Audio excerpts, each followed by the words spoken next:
to Republic Broadcasting Network. Because you can handle the truth.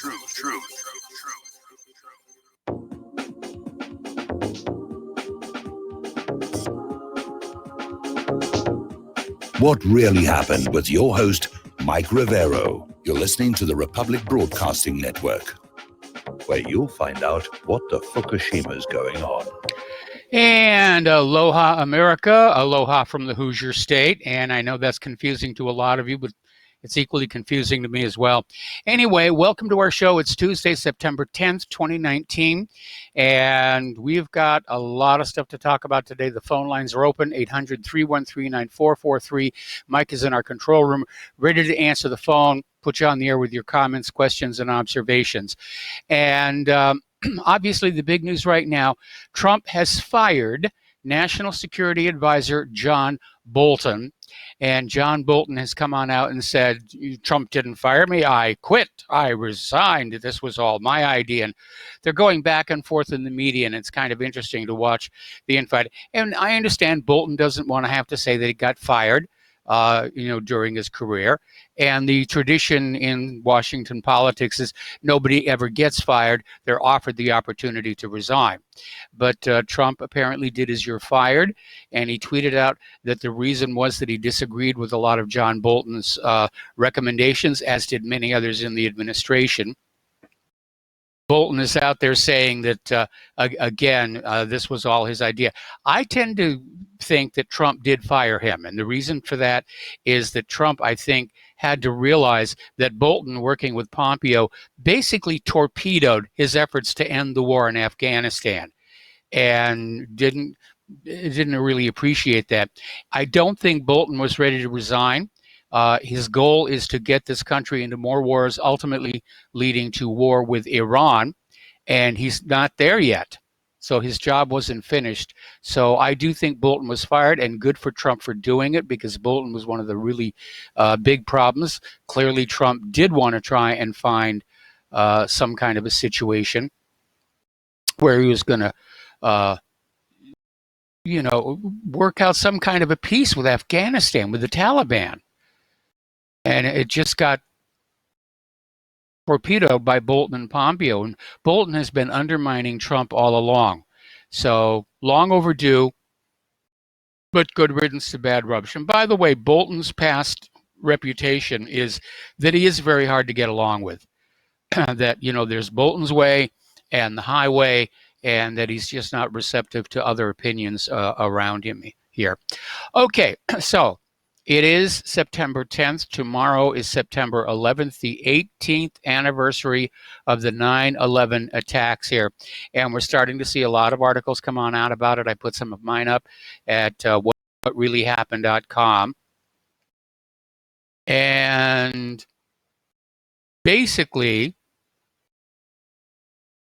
Paul Craig Roberts came on out with an article asking if anybody has seen anywhere in the corporate media that announcement from Architects and Engineers for 9/11 Truth and the University of Alaska about their 4-year study, which showed that Building 7 could not have collapsed straight down into its own footprint from office fires, that in point of fact, all the load-bearing members had to be severed simultaneously, which is a classic means of destruction, or demolition rather.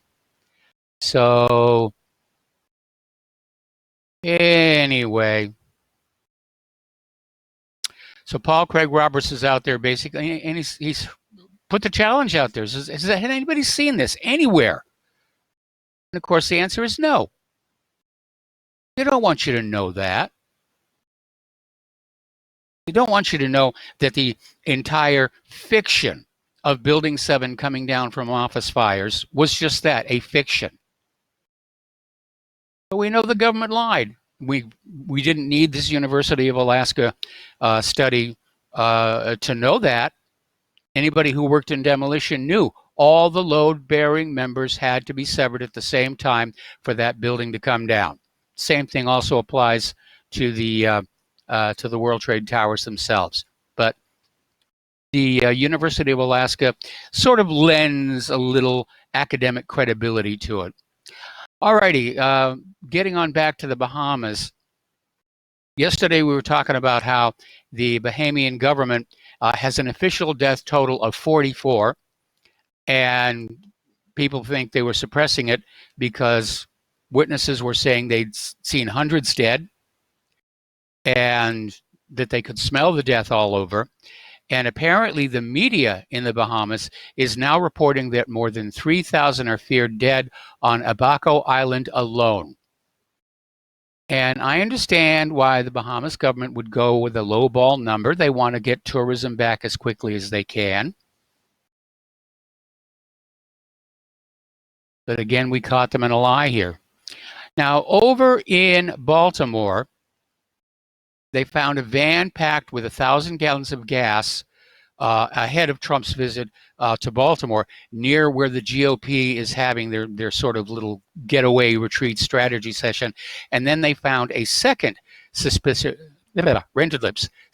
van filled with 660 gallons of gasoline. And that was found in a parking structure 0.8 of a mile from where the House GOP is scheduled to host their retreat on Thursday. Now, the police are saying there were no explosives or hazards or detonators, and what they think this is related to is somebody is stealing gasoline. And that's all that this is, that there is no threat to Trump and the GOP. All righty, article came on out here saying that Alexandria Ocasio-Cortez is dragging the 2020 Democrats to complete ruin, and they're citing the CNN ratings as proof. And certainly after that climate change town hall, I mean, CNN's ratings are down in the Al-Qaeda. And again, you look at all of the Democratic candidates, and let's be honest, you look at Donald Trump himself, and you say, is this really the best our political system can produce in terms of leaders and statesmen and stateswomen?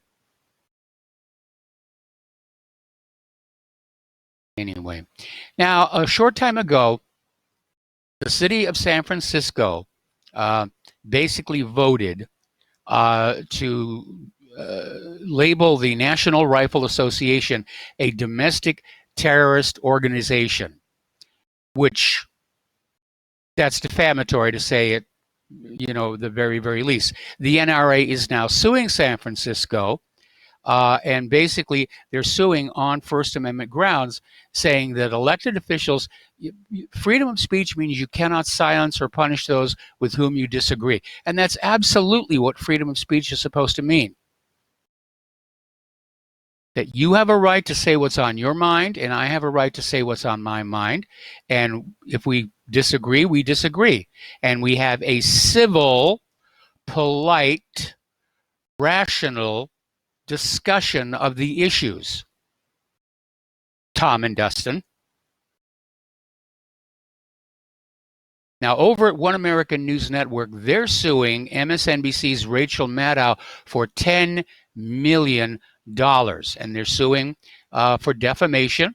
They're suing Maddow, MSNBC itself, Comcast Corporation, and NBC Universal. And they're basically saying that Rachel Maddow maliciously and recklessly went after One American News Network by suggesting it is a Russian state propaganda outlet. And I hope they win this lawsuit, because we have seen the American corporate media just fling all kinds of accusations without providing any documentation or any proof whatsoever. And they've just gotten used to the fact they can get away with it. So it's time for it to stop. As you know, Chicago's Mayor Lori Lightfoot got into this little Twitter battle with Senator Ted Cruz over the city's ongoing gun violence problem.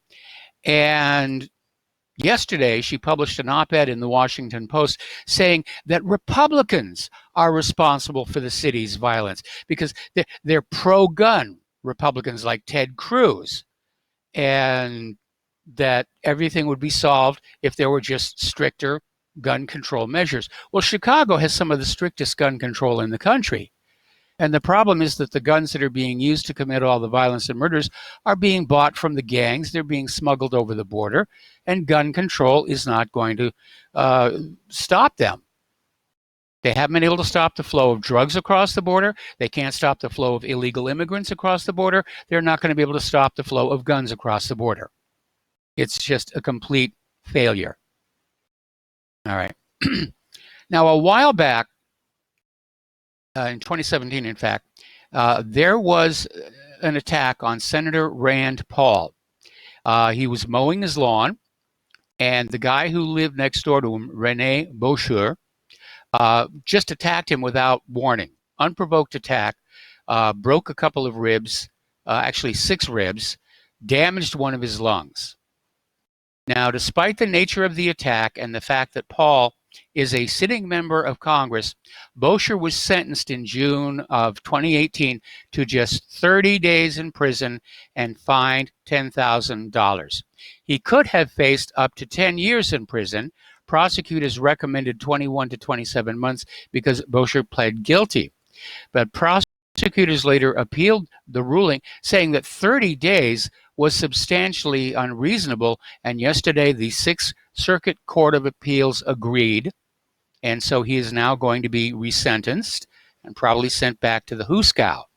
Now, apparently, this Bosher is a pillar of the society. He's an anesthesiologist, but Judge Jane Stranch said there was no compelling justification for Bosher's well below guideline sentence.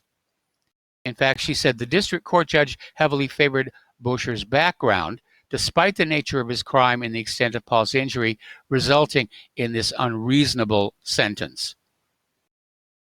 So, good on that one.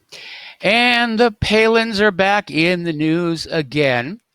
After 31 years of marriage, Todd Palin has filed for divorce from Sarah Palin, and they submitted the paperwork. I'm grumbling about this on August 29th. 8 days after the couple's anniversary. And Todd is basically saying incompatibility of temperament, and they find it impossible to live together as husband and wife. And they're going to split the assets and split the liabilities and just go their separate ways here. But I'm wondering if Todd at some point might give us the true story about Trig. So anyway. So they're out there. Anyway, getting onto the international news here, and again, this may be the reason that Trump fired Bolton, because Bolton and Pompeo basically beat down Trump's Afghan peace deal, snatching war from the jaws of peace. And this long worked on peace deal negotiated between the U.S. and Taliban leaders just got tossed into the trash can. And the U.S. is going to go back to its 18-year-long losing battle in Afghanistan. Now, they're trying to say it's all because of a Taliban car bomb, but there's obviously a lot more to it than that. Now, over in Syria, actually in Turkey, Erdogan is complaining that the United States has sent 30,000 trucks of arms to the Kurds in northern Syria. And Erdogan has basically screaming that the United States is offering its unwavering support to Kurds in northern Syria, saying Washington has been overgenerous, putting it mildly. Now, I don't think there's 30,000 trucks parked up there. Obviously, the trucks are making repeat trips, but it's still, that's a lot of weapons.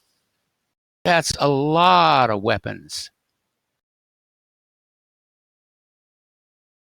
And I can understand why Erdogan would be upset about that. I mean, it's just how the United States behaves. Now, here's a great little story. Okay. And apparently, the new Pentagon chief made this very bizarre comment that it would be great if the West could get Russia to behave like a more normal country. This is from Mark Esper, the newly appointed defense secretary. And this remark did not go down very well. And Foreign Minister Sergei Lavrov told a press conference saying that we refuse to be a normal country if it means U.S.-style bombings and invasions. That was an excellent retort. Yeah, because if the U.S. is defining normalcy by the U.S.-owned behavior, that's not very good. All right, Netanyahu is still scrambling to find some way to woo more voters and take a majority in the upcoming elections. And he announced earlier today that he is considering annexing the Jordan Valley, which is in part of the occupied West Bank, and said that he was going to do it in coordination with the United States. Now, this, of course, is going to cause a great amount of upset in the Middle East, but Netanyahu is hoping that this will get the voters all riled up to say yes. And he even sort of dropped a hint about that. He said, I request a mandate to apply Jewish sovereignty to all communities, and I intend to do so in coordination with the United States. Adding that the United States would present its long-awaited Israel-Palestinian peace plan a few days after the election. I don't think that's going to happen. I keep hearing that thing is just dead on arrival here. Oh, and to throw more icing on the cake, Netanyahu came on out declaring he'd found another secret Iranian nuclear facility, and he did a little PowerPoint presentation, and he had a picture of this building. And there's nothing in the picture to indicate what the building is being used for. In fact, it looks like a warehouse. But then Netanyahu went on to say that once the Iranians knew that Israel knew it was a secret nuclear weapons development center, the Iranians destroyed the site. So there can't be any inspections. There can't be an investigation. We just have to take Bibi's word for it, that those evil Iranians had a secret nuclear facility there. All right, we're going to take a phone call now from Tony in Puerto Rico. Aloha. Welcome to the show. What's on your mind?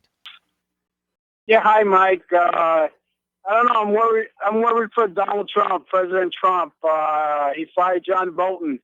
To me, it's like JFK firing Allen Dulles, man. I don't know. I'm worried for Donald Trump now. Well, obviously, Donald Trump is going to have to be, keeping an eye over his shoulder and making sure the Secret Service and his private security are doing their job. But you're absolutely right. One of the things that historians have always scratched their head about is how Allen Dulles, the man who was fired by John F. Kennedy, wound up in a key position in the Warren Commission. Exactly. Yeah. Well, I hope Trump has, his own private security, and they're doing a good job. All right. Thank you, Mike. All right. Thanks an awful lot. We're going to let you go. So we're talking about how Netanyahu is screaming that Iran has secret nuclear facilities. We know that Iran is actually threatening to use new centrifuges to enrich uranium to 20%, which, again, a reminder, you cannot build bombs with that. But now Saudi Arabia has announced their intention to enrich uranium. And this is a very much underreported story. But apparently Saudi Arabia is now starting to give vent, if you will, to their nuclear ambitions. Now, it's no secret Saudi Arabia wants to build nuclear power plants because they, like Iran and other Middle Eastern nations, know that eventually the oil is going to run out, and it's actually worth more to them drilling it out of the ground and selling it to other countries than burning it up themselves. The idea being that if Saudi Arabia may be pursuing a nuclear weapons program, but that's okay. They're our friends. Like Israel, and that'll be just fine here. So, according to Reuters, said cannot ignore the possibility that Saudi Arabia is looking at having nuclear weapons, which is not going to make Israel happy because right now they enjoy a monopoly. All right, we're going to take a break here for commercials, and we'll be back after these few words.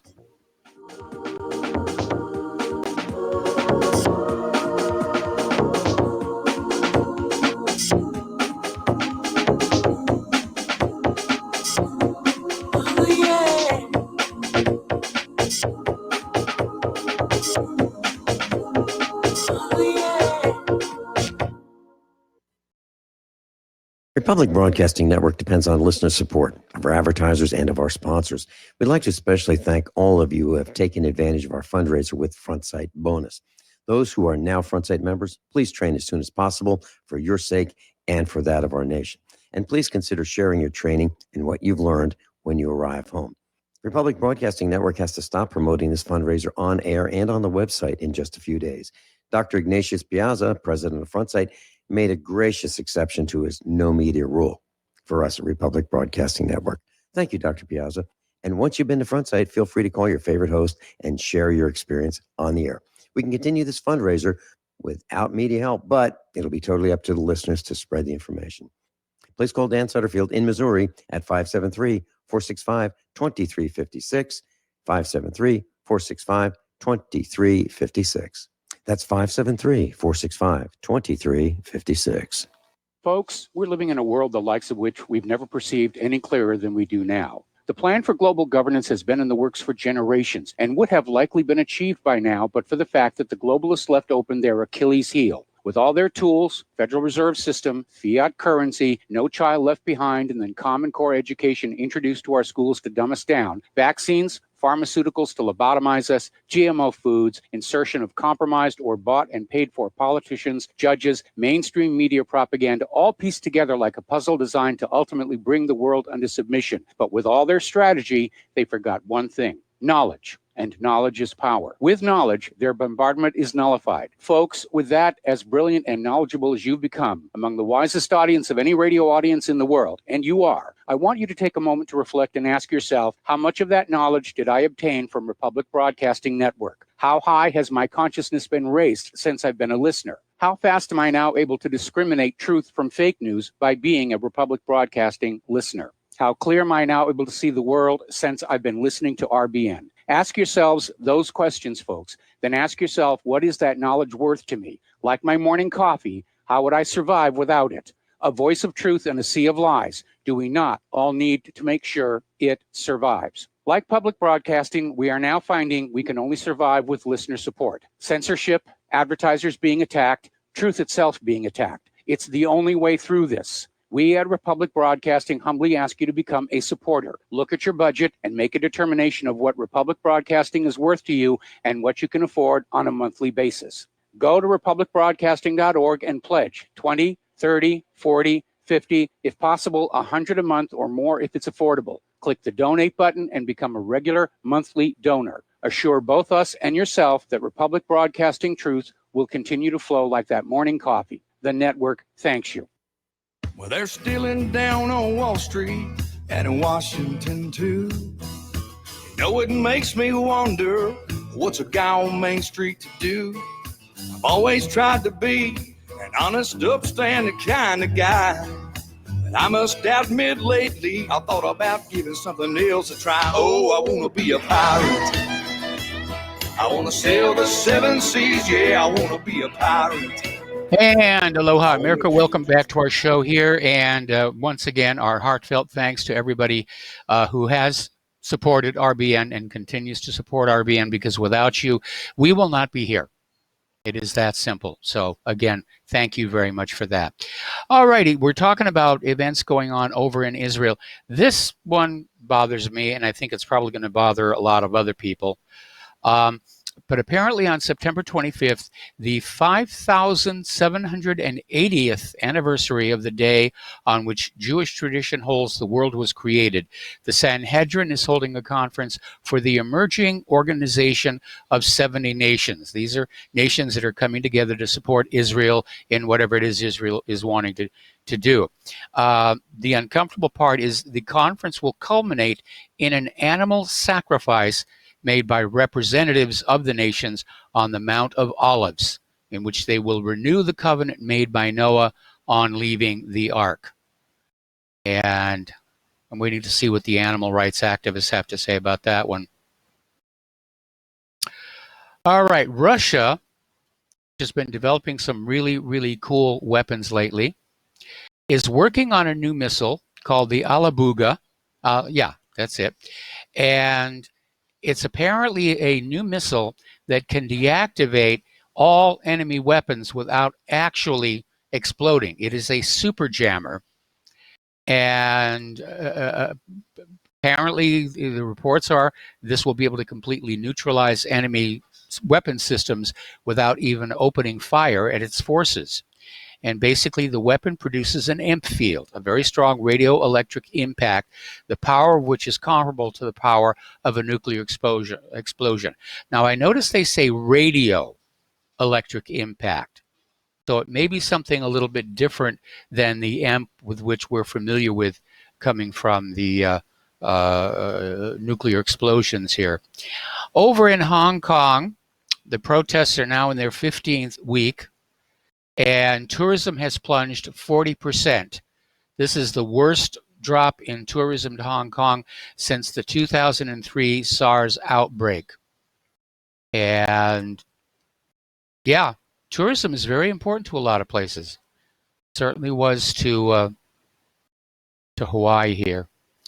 Meanwhile, North Korea has test-fired 2 more missiles just hours after suggesting a willingness to sit with the United States.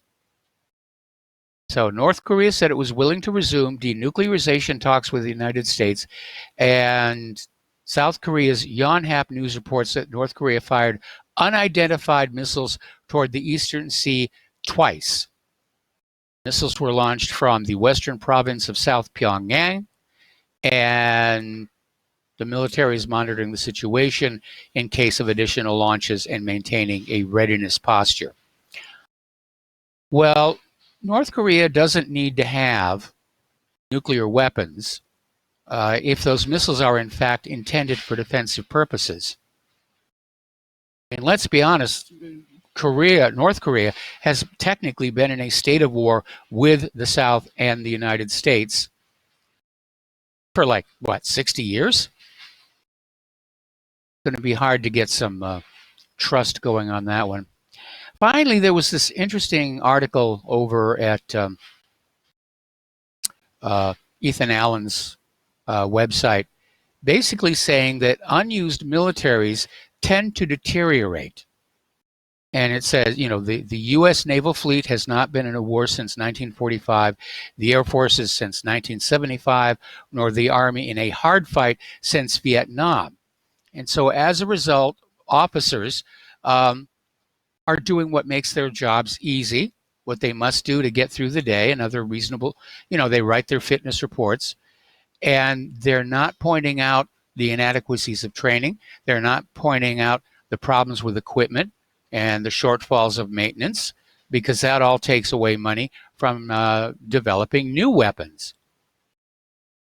And it's a good analysis, and it's another reason why this country is not really ready to go into a conventional war with Russia and China. Okay. Getting on to the economic news here. Federal Reserve Chair Jerome Powell is insisting, he is still insisting, there will not be a recession. And yet all the evidence is suggesting otherwise. It looks like it will be put off until after next year's election. And, Jerome Powell is basically trying to make Trump look good. Trump is running on the strength of the economy, the perceived strength of the economy, the selling of the illusion of a strong economy, which I don't think it really reaches all the way across the nation. I mean, certainly the GOP tax cuts helped a lot of very, very wealthy people and businesses, but we still have massive homelessness. We have people who are unable to buy the products that are being manufactured in the factories, and the factories are shutting down. Anyway, we got to take another break for commercials, and we'll be back with more phone calls after these few words.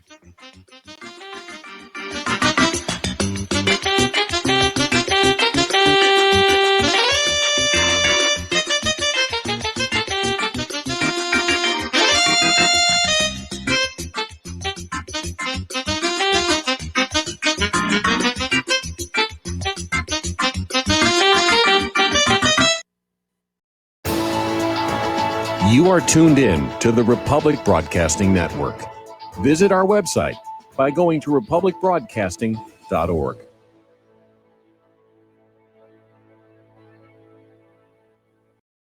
Homeowners, if your lender has gone out of business or sold your transaction to another lender or servicer, you may be the victim of a wrongful foreclosure, resulting in the loss of your home. If you've already lost your home, are in foreclosure, or even in good standing, you can challenge the mortgage transaction's illegal issue, and your property can be restored to you, and your foreclosure can be stopped or reversed, and the mortgage transaction declared unenforceable. State laws, U.S. title codes, the Uniform Commercial Codes, and U.S. Supreme Court rulings have upheld that defective mortgage documentations can reverse or stop foreclosures and enforce property title claims in favor of the homeowner. We are having successes in stopping the process of foreclosure, the enforcement of the foreclosure judgments, the sale of property, and evictions after the sale. We are not attorneys, and we don't give legal advice. We are a professional team of legal researchers, providing forensic mortgage audits and expert witnesses. We have the knowledge to produce the evidence and enforce laws regarding your legal issues. We've been in business for 12 years without a complaint. Consultations are free, and we provide a free title search to confirm if your mortgage has legal defects. Please call 855-253-3748. 855, keep it today.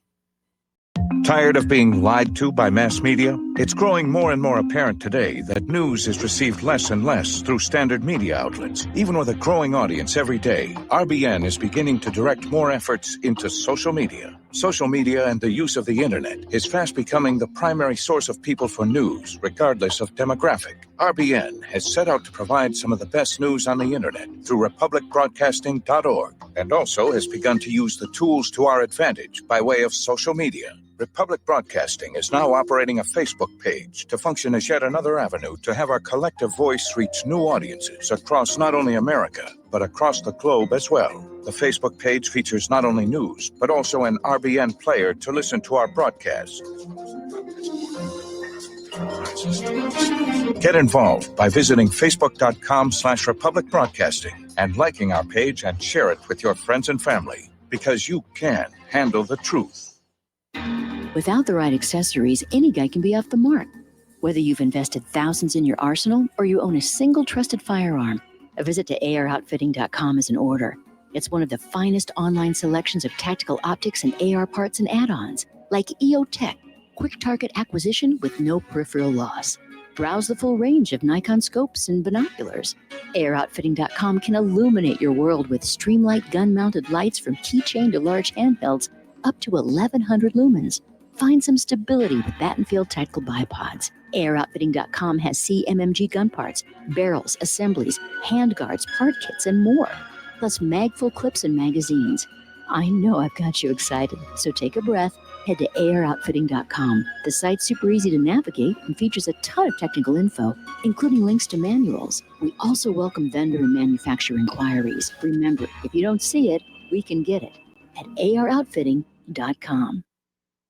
We will not go down in the night without a fight. You can burn up our mosques and our homes and our schools, but our spirit will never die. We will not go down in Gaza tonight. Women and children alike.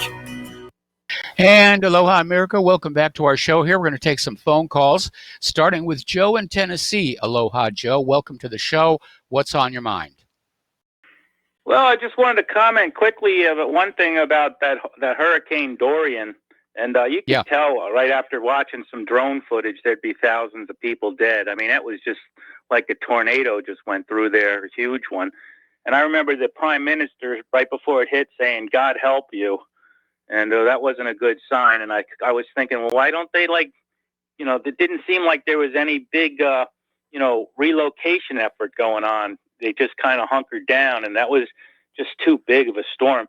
The other thing I found interesting about the hurricane itself was how it mimicked the coastline. It kind of followed the coastal pattern, and it just showed how through hundreds of thousands of years how our coastline, why it's shaped that way. From repeated hurricanes that go up, and that's the most common path that the hurricanes take. So I thought that was kind of interesting. But I wanted to talk about was the Democrats, how really they no longer are stealthy. It used to be the Democrats would pretend like they weren't going to grab your guns, and they'd pretend like they were for the working man, and in particular they were friendly towards white people, and they were they were pro-free speech and they weren't authoritarianism. But now they've just taken the cloak off. I mean, they just showing themselves. And I think as like a strategist, I find it very interesting that they really think that because of this dislike of Trump out there by a lot of the soccer mom types, that they can really take the stealth off and show who they really are. I mean, they always were radicals. You know, they always did want to grab our guns. You know, they always, you know, were authoritarian when it came to the climate and all these other, you know, nonsense issues that they used to destroy the white working class and bring in replacement populations. But now they really come out into the open about it. I think it's a huge mistake for them. I mean, the only people that, you know, they really are playing to the radical group, and they have the media cheering them on, egging them on. It's just almost like the media is working for Trump and the Republicans, because this is going to, if they keep this up, it's going to make Nixon McGovern, you know, just all over again, or Reagan Mondale. I mean, because, you know, the American people aren't that far to the left. I mean, the Democrats have always pretended to be what they aren't, which are moderates. They always, Clinton, Obama never would say anything like this. I would love to hear somebody interview Obama and Clinton, and both of them will agree with the policy, but they're not going to say it openly. They're smarter than that. So it's just amazing how far to the left the Democrats have gotten, and they're really just showing it right on stage. It's just remarkable that they really think with this kind of insanity. I mean, free medical coverage for illegal aliens. I mean, are you crazy? Even Biden said he was for it. I mean, I've never heard anything so insane. And there's other things, but and real quick, I wanted to talk about Trump's tweets. I've been meaning to say this for a while. I know you guys, there's a lot of your listeners that have a thing about Trump tweeting. And I think that Trump it's kind of like Roosevelt when he did his fireside chats, you know. Yes. At the time he was criticized, it was unpresidential, you know, it was playing to the popular, it was socialistic type, you know, like Hitler, you know. And I think that Trump is just a man of his time. I mean, Kennedy used television for the first time really well, and that's why he beat Nixon. And Trump is using tweets, and he's going to use social media, and that's why he's president. So I think people ought to look at the success that Trump has had really with everything against him, and cut him a little bit of a break on the, you know, criticizing the tactics that he uses as far as getting his message out, because they're not playing fair with him as far as getting his message out. They ignore his message. They turn it around every chance he gets. So he needs a pure method of speaking to the American people, because the media is going to turn everything around and make it appear to be what it isn't. So I think that you have to look at it in that regard, that, you know, you can't trust. No, I agree. I agree that Trump needs Twitter to get his message out directly to the voters. Just sometimes I wish he would think a little more carefully before he hits that tweet button. Yeah, he does seem to show a little bit of like anger issues, but I think that's part of what, I mean, I like that. I mean, I've been looking for a fighter for years. I mean, and I love Ron Paul, and I liked a lot of different politicians, but they always got railroaded and run over by the combination of deep state and media. So I guess, you know, Trump, you said earlier, like some politician or somebody said, you know, you get the people that your people deserve. And I think Trump is the leader that the only possible leader that can fight these people, because you have to be ornery, you have to be spiteful, and you have to troll them. And I think that, you know, he's pretty much our only champion, because all the other guys would be roadkill. I mean, Ron Paul was roadkill, and that's what you are when you're a nice guy. So I'm waiting to see the aftermath of the Bolton firing, and what Trump is going to do, how he's going to be attacked for it. And I want to see how that plays on out. I'm glad Trump did it. It was long overdue. But again, there was so much more he could have been doing all along. And so kudos for the firing of Bolton, but I still see him as a weak leader. Well, my theory on Bolton was he always kept Bolton there to kind of appease the neocons. but never really listened to him very often. And I think now this might signal his complete break with the neocons. So that's what I'm hoping. And his attack on the deep state. That's my thing is that this could be the beginning of throwing down the gloves and really going after the corrupt deep state and the neocons, because he has to go after them as well as going after the left, because they're an equal enemy to the populist and nationalist forces that Trump represents. So hopefully he does. Hopefully this is his moment of crossing the Rubicon and declaring war on the neocons, because we can't just they have to be rooted out. I mean, especially with the anniversary of 9/11 coming up, what better time to say, we're flushing you neocons down the toilet, and here's your boy Bolton, first one. And that's what I'm hoping for. Now, it might be a fantasy, but I'm allowed to do that. So I'm hoping that this signals the war on the neocons. Let's hope so. Well, I agree with you. And again, we don't know what happened that led to the firing. I think it was because Trump finally realized that regardless of what he set as policy as president, that Bolton and Pompeo were just going on out and doing what they wanted to do, that they had this attitude that they knew better than the president how to handle these situations. And of course, the solution was always war, and more war. And it was no secret that Bolton did not want us getting out of Afghanistan anytime soon. And I think maybe he stepped across the line in scotching this peace meeting with the Taliban. And, it may be that Trump is sending a message to Afghanistan saying, I got rid of the troublemaker, let's try this again. Well, he's also been stirring up with the Iranians, blocking any kind of reapproachment there. And he also stirred up some trouble with North Korea. I remember about a year or so ago, they actually mentioned him by name, saying that he was. So it's about time that Trump got rid of him. But once again, my hope is I still maintain that Trump is going to turn on all these deep state neocon people. And if not, he's not getting my vote in a year and a half. So this could be the time when it all starts. Let's just hope. Maybe this will start a 9/11 that's actually a positive thing tomorrow. So, well, I'm not a person of hope or faith. I like to deal in facts and the nuts and the bolts. And like I said earlier, I'm waiting to see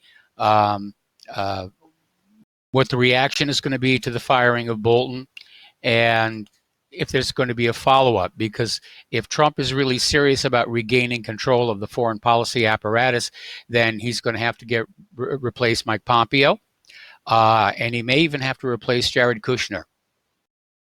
And Pence, let's not forget about Pence. I mean, Pence is a neocon real disaster. I've never liked him. Now, he's more mouth than anything else. He's more bark than actual bite here. Anyway, listen, thanks a lot for the phone call. We're going to let you go and switch on over to Philip in Virginia. Aloha, Philip. Welcome to the show. What's on your mind?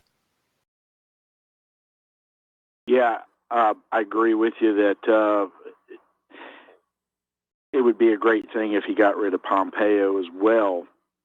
But it is a great day that he did get. Well, did he get rid of, or did he resign? See, this is like what you're talking about. You're waiting to see the aftermath of Bolton's firing. Well, we know what they're doing with it. They're going to try and use it as fake news to make the president look bad, and because they're already out there saying, did he resign? Or was he fired? I mean, it's going to be, it's like the weather thing, in Alabama. Did he, was the chart wrong, or did he add to it and all this stuff, Yeah. Droning on about. Again, I don't think Bolton was ready to resign, because his agenda is more wars for the United States, culminating with an attack on Iran. And he didn't get there. And so I don't think he resigned. I think Trump just finally got fed up with him, basically taking foreign policy into his own hands, which is not his job, and finally got rid of it. Yeah, and I apologize. I thought I was off speakerphone. But anyway, I hear you better now, but that's not what I really called in about. But, just another thing about, and I didn't vote for Trump, but I see as an objective observer what they're doing, trying to do to him. They're trying to overturn the election. Okay? Yes. So, I'm not part of the personality cult, that, some folks are sadly in, because Trump can do no wrong. But, what Trump was able to accomplish, I can make a so-called biblical argument, of Trump's rise to office. But anyway, I want to say that, this statement or the saying, someone is crazy like a fox, that's one reason why he might have got or chose Bolton to be his Secretary of State. You keep your enemy, what's the saying? Keep your friends close, but your enemies closer. Yes. He could be knowing that these people are wrong, like Bolton. And so whatever he decides, well, I'll just do the opposite, because he knows it's wrong. These people, like Bolton, they're so evil, among other things. I think the problem was that Bolton and Pompeo were simply going on out and doing what they thought should be done, and they were simply ignoring the president's policies. And that's the job of the president, is to set policy. And if he's being ignored, that's definitely a firing offense. Long overdue. I'm glad Bolton is gone. Now, if we could get Trump to fire Pompeo, replace him, and maybe start getting some more moderates in there, less hawks, and start winding all of this down. Because even Trump's own Pentagon is saying we can't sustain this much longer. We're running out of money. We're running out of weapons. We're running out of manpower. The weapons we're getting out of the defense contractors aren't any good. And it is foolish for us to move forward. Absolutely. And one more thing about, before I get to really what I called about, what Joe was talking about. One of the reasons for Trump's success is because he's a counterpuncher. Ron Paul was surging, back when he was running the last time. And, they gave him the Bernie Sanders treatment, essentially. Yeah. And so, I was a big supporter of Ron Paul, and, he was the prescription for what ailed us, pretty much, politically speaking. And, he got robbed.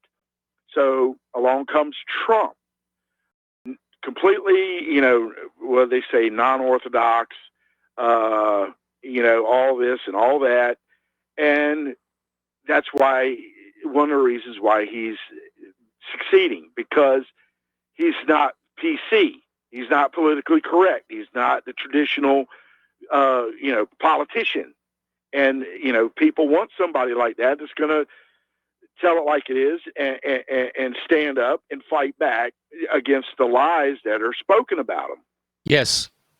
But anyway, you just broke, backtracking of one of your news reports a couple minutes ago, a major development about the resumption of so-called animal sacrifices. Well, they're only going to do it once, but I still found that very troubling. Yeah, it is troubling. What is the date and the time frame of this supposed to take place? September 25th. Israel is hosting this gathering of the Organization of 70 Nations, and the Sanhedrin is, they're going to be up on the Mount, the Mount of Olives, and they're going to have this animal sacrifice. To mark, to basically, the religious rationale is to reaffirm Noah's covenant with God. Yeah. Okay. Well, that's the PC version, but really, that is what can be viewed as the scriptural version of the abomination that makes desolate. That's when they reject, the work of the Messiah, Yahushua, which you have rightly proclaimed who the Messiah's real name was. Michael, inadvertently, you have done a greater service to truth than all the preachers for thousands of years by proclaiming his real name. And that's what cracks me up about these Christians who don't like you because your atheistic tendencies. All right. I guess. Listen, we got to let you go. We got to take a break for commercials, and we'll be right back. All right.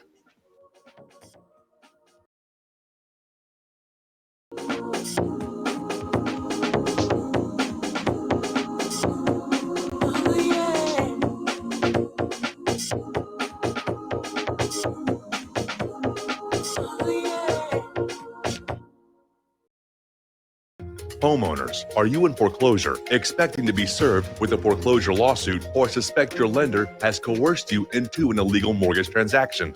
A huge number of mortgages made in the last 10 years have legal issues and are possibly defective. State laws and the U.S. Supreme Court have upheld that defective mortgage documents are grounds for foreclosure defense and for counterclaims in favor of the homeowner. If your mortgage has been sold or assigned since closing the loan, it may be defective and you may be paying the wrong party, and the lender may not have standing or the right to foreclose or collect payments under the law. If you would like to know if your mortgage is legal or not, or know if you are paying the right party, we can help. Our initial consultations are free of charge. We are not attorneys. We are legal researchers and work closely with experienced lawyers who know how to help you find the evidence to help you keep your home. Call toll free 1-855-2-KEEP-IT. That's 1-855-2-KEEP-IT today.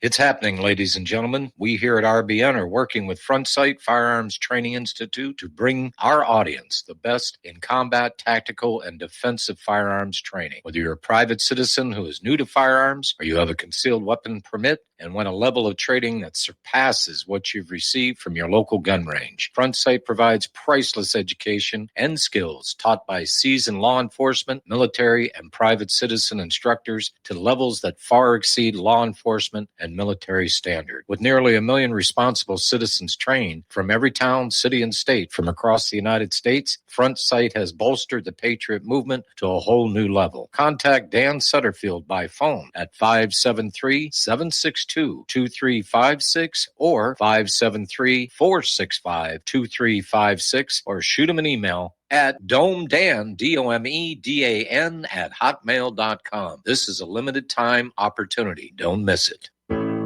The reviews for Extendivite are amazing. Here are some from Amazon. By Christine, great for heart palpitations. By Ann, before I started using this product, every afternoon, my ankles and my hands would be swollen. That doesn't happen anymore. So if that part of their advertising is true, I have to assume that the rest of it is also. Not to mention that when I had my yearly blood test, only a few weeks after beginning to use this product, my cholesterol had dropped over 30 points. I'm going to continue to take it. By Croc, I love this product. It really works. By Brad, works great, thank you. Tell us your story. Get your Extendivite today. To order, call 1-877-928-8822. That's 1-877-928-8822 or visit heartdrop.com. Extend your life with Extendovite.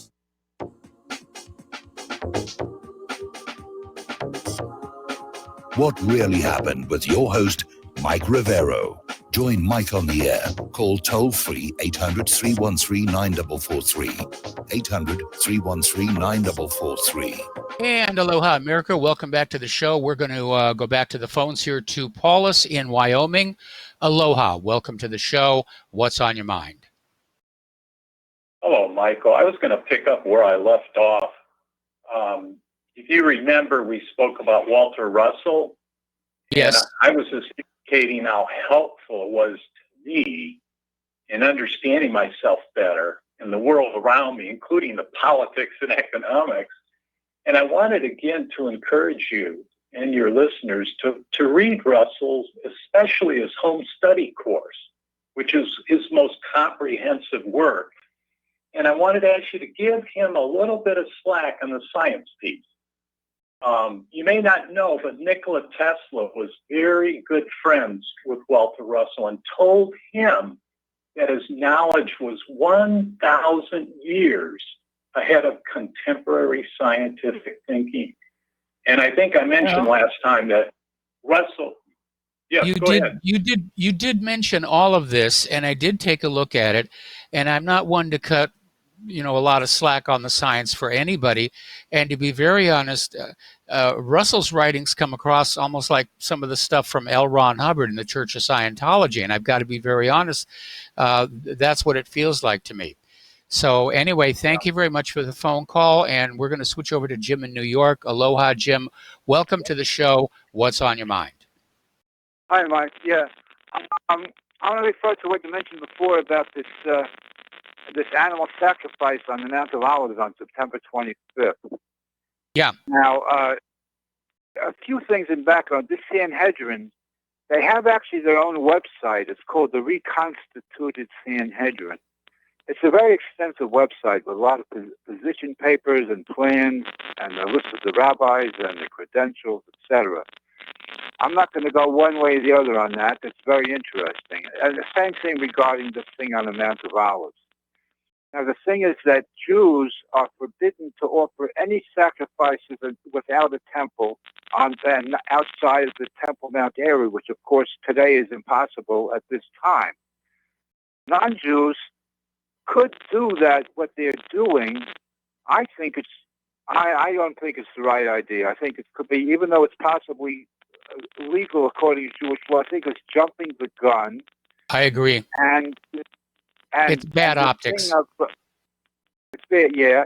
And also, you probably heard many times about the 7 Noahide laws, the 7 laws of Noah, and they've been enumerated. Okay. Well, that's great. Now, as far as the thing with Netanyahu moving into 30% of the what's called the occupied territories, I'm not going to go one way or another with that either. But I heard a very knowledgeable rabbi say, knowledgeable as far as what's going on, what people are planning. He said that Netanyahu is actually forgetting the politics, he's trying to make room for the Jews of Europe who are actually in the process of leaving in large numbers at this very moment. And he thinks they can probably all be over there. And I myself have asked I just want to say one. I myself ask American Jews occasionally a rhetorical question. And it's pregnant with meaning. And the question is, and I'm serious about this, how many known Jews do you believe will be living? Okay, Jim, I got to let you go. Jim, I got to let you go. We got to do a station identification break, and we'll be right back. Okay.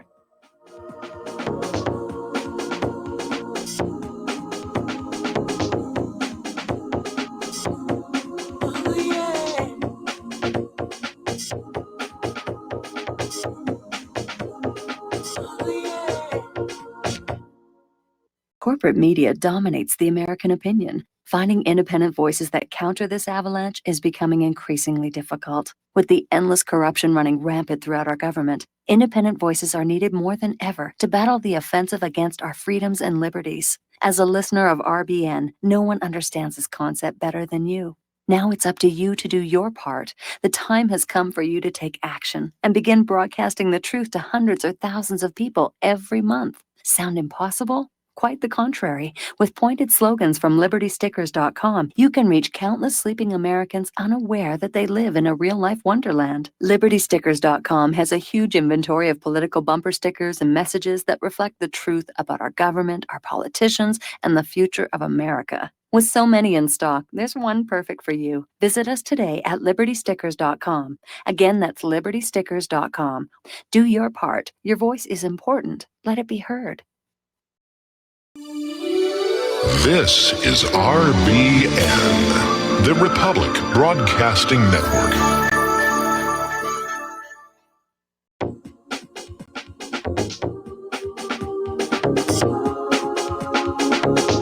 What really happened with your host, Mike Rivero. The history the government hopes you never learn. Here is your host, Michael Rivero. Turn the speaker on. I'm multitasking here, trying to do a whole bunch of different things. So the phones are now open, and we're going to get on back to the economic news. Moody's has downgraded Ford and its $84 billion in debt to junk status. And Ford is being described as a fallen angel. In fact, the biggest fallen angel in the U.S. bond market. So, yeah.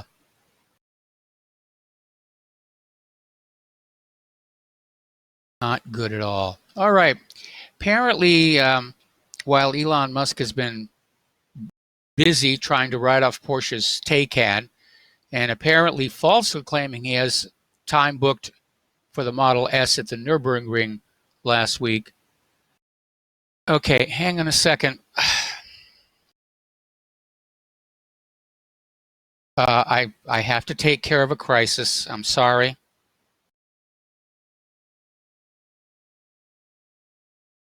What this country is coming to, I sure would like to know. If they don't do something by and by, the rich will live and the poor will die. Doggone, I mean the panic is on. Can't get no way, can't draw no pay. Okay, I'm back. I'm sorry. We're just dealing, with issues that related to the move, and something that unfortunately couldn't wait till the end of the show.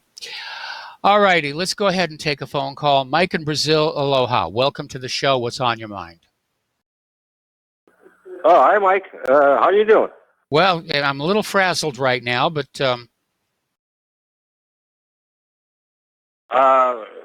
Indiana is a little better than Hawaii, don't you think? Well, yeah, it's growing on me. It's really beautiful here.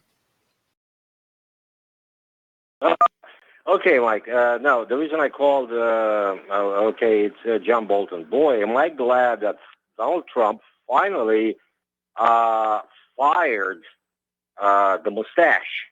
Okay? Yes. He was forced to resign, basically, okay? He was presented. I read Trump's tweet, and he said, you have the option of resigning or I'll fire you, okay? So, obviously, the more decent thing to do is resign, right? It doesn't carry the stigma of you being fired.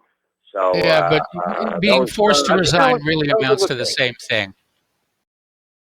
Yeah, but well, Mike, everybody knows he was fired, all right. But for the sake of the public opinion, he resigned. Okay, so basically, the guy was a warmonger, Mike. The same thing with Mike Pompeo. All right. I think the next step Trump ought to do. I'm not a guru in politics, but I think the best thing that Trump could do right now is call Pompeo and offer him the same deal: resign or be fired, because both of these people are driving Trump into the ground because of their stupid policies. Yes. And Trump finally, I hope he finally woke up and he realized that these guys are the enemies within. And good thing for him. I opened up a bottle of champagne today, which I rarely do, and I kept this bottle of champagne for special occasions. And this was that special occasion. Okay, so switching to another topic. Okay, a lot of people talk about Jews and Jews this and Jews that, and I don't even call them Jews. I don't call them Jews. I call them Ashkenazi. Okay, because that's exactly what they are. They're not Jews. All right. So you are a descendant of Sephardic Jews. Yes. You can be rightfully called a Jew, but these people are not Jews. They're Ashkenazim, and they form the majority of the secret police of Stalin.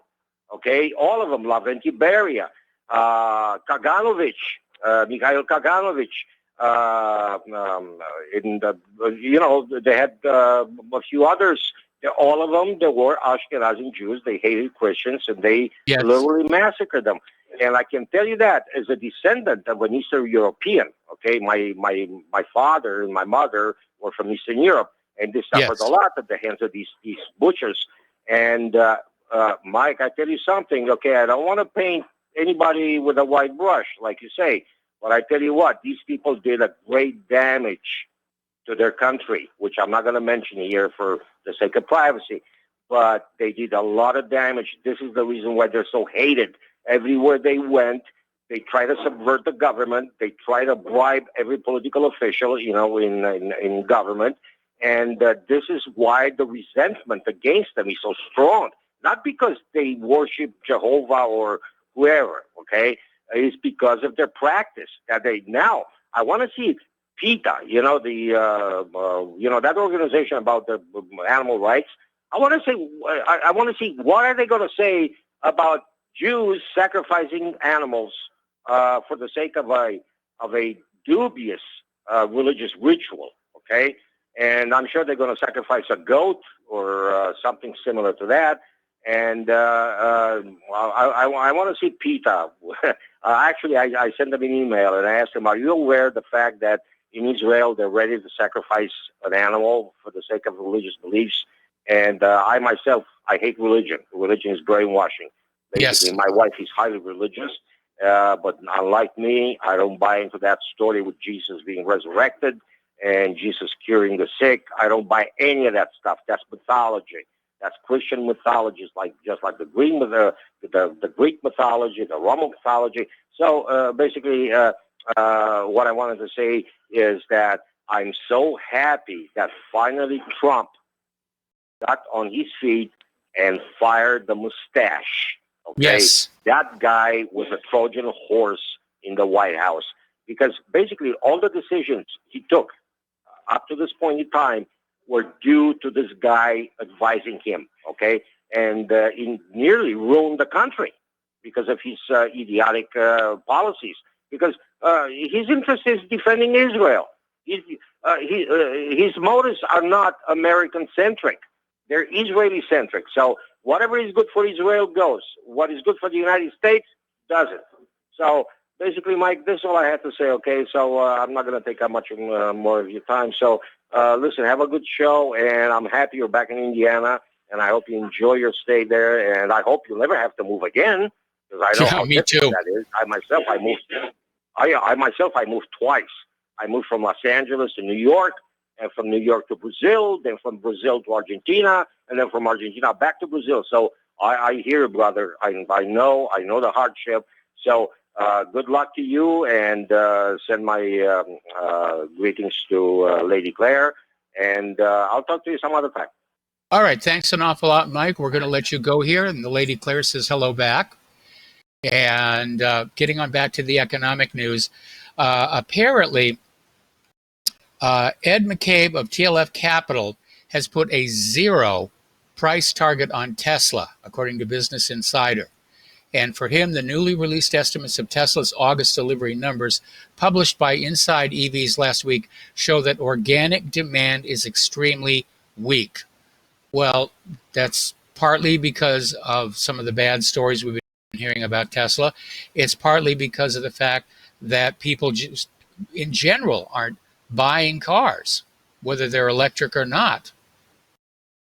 And to me, that's one of the indicators that we are being lied to when they say the economy is doing great. People aren't able to buy it, and people are working themselves very, very long hours just to survive. That's not a healthy economy. Anyway, Russia and China are continuing a massive substitution of dollar assets with gold. And apparently Vladimir Putin, along with French President Macron, recently said publicly, I think it's clear to everyone now, that the leading role of the West is ending. And I cannot imagine an effective international organization without Russia, India, and China. Okay. Now, here's a very alarming article. We've been talking about government debt. Are we being lied to about that as well? Probably. A.B. Bernstein came up with the calculation that real U.S. government debt levels are closer to 2,000% of the gross domestic product. That is just absolutely ridiculous here. The national debt is now more than 10 times the annual tax receipts. Basically, the United States government has made the same mistake as the Soviet Union. They have overspent for war and bankrupted the nation. They've got nothing to fall back on to try and revive it here.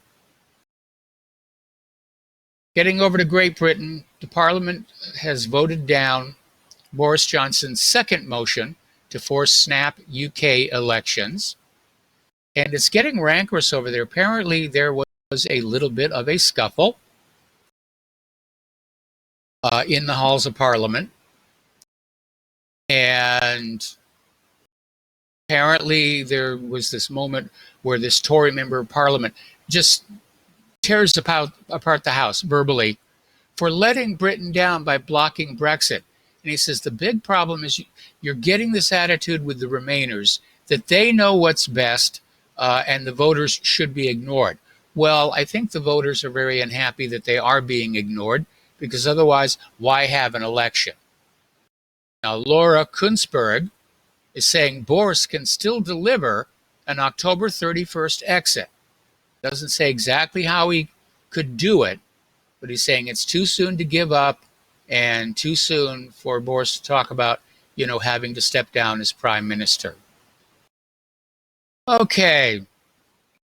Down in San Diego, there was a church that was vandalized over the weekend after opposing city-run events where men dressed in drag read books to children at public libraries. A pastor of the South Bay Pentecostal Church said he believes there is no doubt the crime was committed against the house of worship for their opposition to drag queen story time, according to ABC 10 News San Diego. And the police are investigating it as a possible hate crime. Meanwhile, over at the New York Times, they wrote a very positive article on Saturday, just glowingly positive on the phenomenon of child drag queens. It really is insane out there.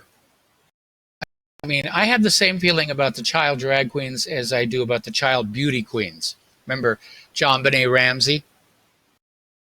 And there was this, for a while, this reality TV show about, these mothers who I presume are themselves frustrated beauty queens. And they have a daughter, and they doll them up, and they wrap tape on them to give them a waist, and they put makeup on them. And they take them to these beauty pageants for little girls. And you want to talk about objectifying women or objectifying girls. Anyway, so over at the Dr. Fad TV show, and basically, as the name of the show implies, they talk about fads. Fads come, fads go. And he says, contrary to what most people believe, fads are not, they're made, they're not born. And sometimes even science goes through fads. And if you put those statements together, you have the explanation for this recent explosion of people declaring themselves transgender. It's a fad made by progressive elites, embraced by progressive commoners, and given unwarranted credence by progressive scientists eager for recognition as cutting-edge progressive visionaries. That's what it's really all about. All right. Now, we've been talking about Google and how they're already under federal investigation for antitrust violations. But apparently today, 50 attorneys generals from 48 states, the District of Columbia, and Puerto Rico have joined the investigation, looking into Google over their abusive behavior toward their users, the users' data, the filtering that's going on. And they're talking about time to smash it up. There's a new analysis that's out there saying that Google is not only working to suppress conservative voices and opinions, but also anyone who disputes human-caused global warming.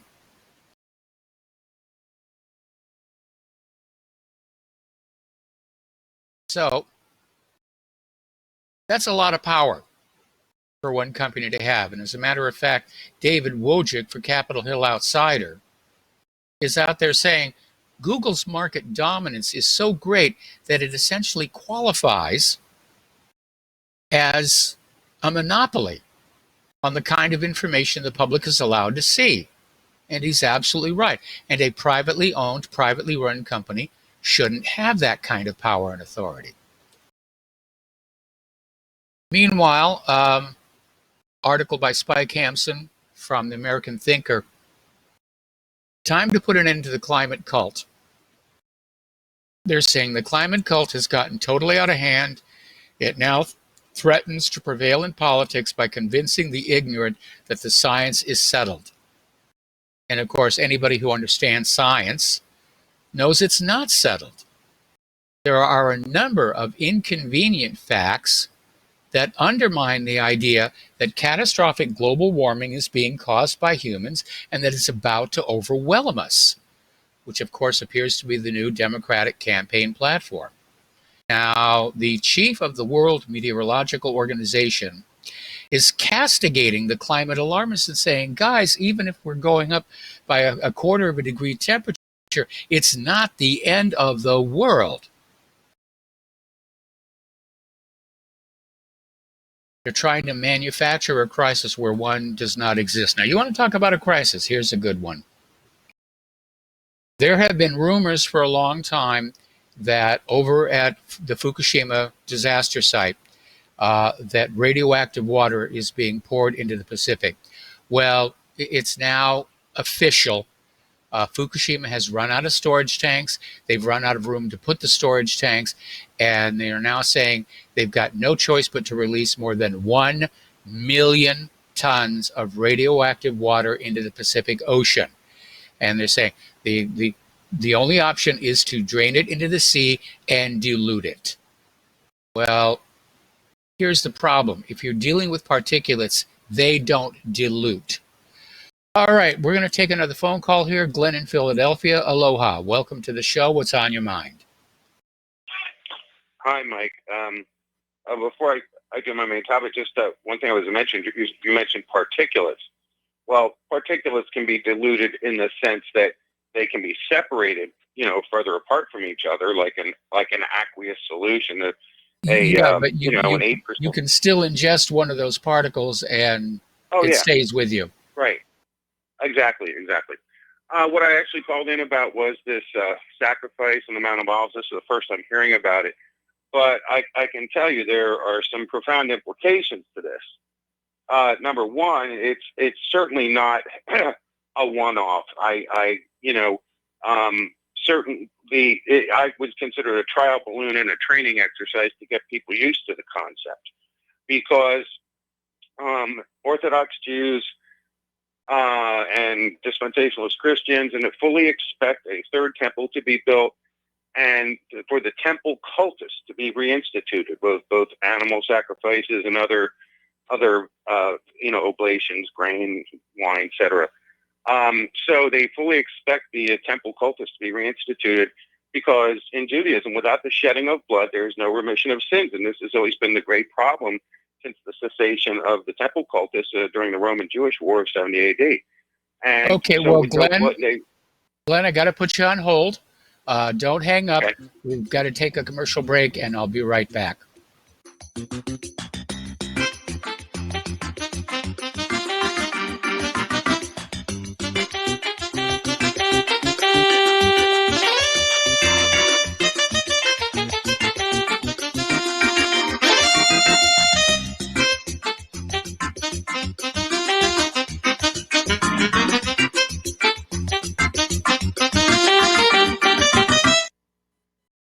I'm getting older and noticing that my body just doesn't work as well as it used to. So I like to keep fit as possible by hitting the gym a few times a week. Recently, I started having a nagging bicep pain, and it got so bad I couldn't even lift the weights. When I was complaining about it to a friend, he told me about Angioprim. He said chelation helps remove toxins, heavy metals, and cholesterol in veins and arteries that may cause blockages. You know, after just 1 week of taking Angioprim, the pain was gone, and now I'm back in the gym full strength. Scientific research proves the active ingredient in Angioprim has superior oral chelation action that helps promote cardiovascular health. So to learn more, go to angioprim.com. That's ANGIOPRIM.com, or talk to a trained consultant. Call Angioprim toll free at 877-882-7221. You'll feel better with more energy. Call 877-882-7221 or go to the website angioprim.com.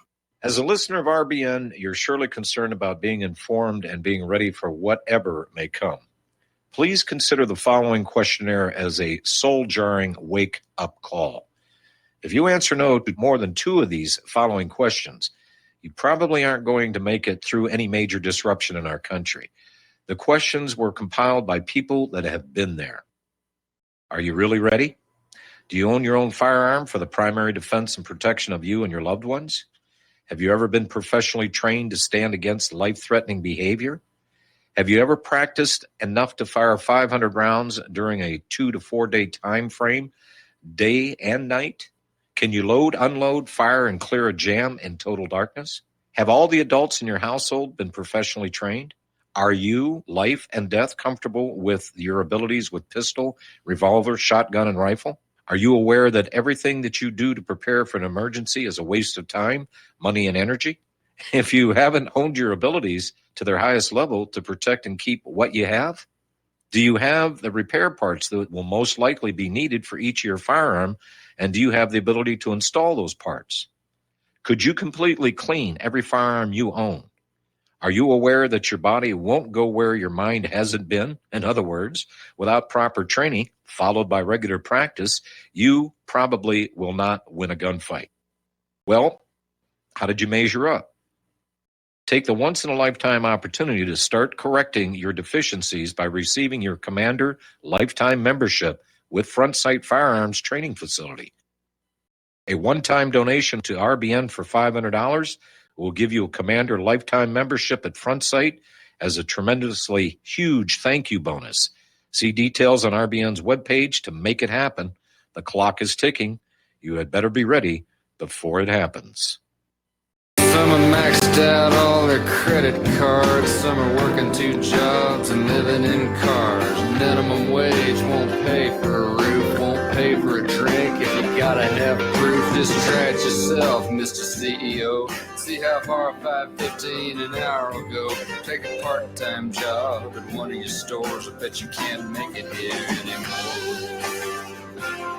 And aloha, America. Welcome back to our show. We're talking with Glenn in Philadelphia. We're talking about the plan for an animal sacrifice on the Mount of Olives by the Sanhedrin on September 25th. And I understand there's a great deal of animal cruelty, and you know that meat at the supermarket doesn't show up magically in the white plastic.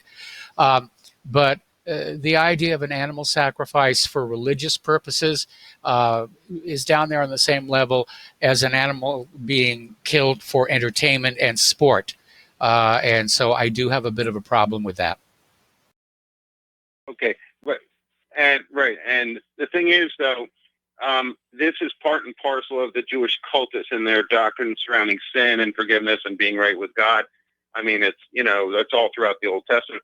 But also, the choice of the Mount of Olives is uniquely problematic because the Jews know, the Sanhedrin knows full well that the Mount of Olives is the place that Christians, from which the Christians believe Jesus has ascended into heaven, and to which he will return when he returns to earth. And when he lands on the Mount of Olives, it will split and part will go north and part will go south and that sort of thing. So they know the significance of this to Christians, and it's wholly inappropriate as a location for animal sacrifice. There's no consecrated tabernacle. There's just really no biblical precedent for this to work. And that's why I say it's being done largely for its psychological effect, trial balloon, and training exercise to get used to it. And the dispensational Christians believe that when the Antichrist comes, the Bible says that he will cause the sacrifice and oblation to cease, and then he'll enter the temple and declare himself to be God. Well, in order for a declaration to occur for the sacrifice and oblation to cease, the sacrifice and oblation will have to be conducted on a regular basis. So they fully expect a third temple of some sort or tabernacle built. Glenn, I apologize for cutting you off, but we're kind of getting into the argument about how many angels can dance on the head of a pin. No, we're not. This is not a religious show. No, it's not a religious show, but this has profound, far-reaching economic warfare and political implications. This is going to be a source of great contention. There are millions of Jews and tens, if not hundreds of millions of Christians who believe this, and I know you don't. But the implications of this for the international relations and war and stuff like that are huge. Okay, so it's not how many angels dance on a head of pin, not at all. This is going to be a huge deal. So I'm just saying, there are people out there, I know you don't, but there are plenty of people expecting this to be exceedingly significant in times to come. To hundreds of millions possibly watching this. It's not just a sensational news story for a week or so. So this is what people are expecting, the rebuilding of the temple and the reinstitution of the sacrificial system. But anyway, I know you don't, but I mean, others do, people in great power. And I really doubt that the secularists have the wherewithal to stop this. I don't think secularism is going to win the day on this.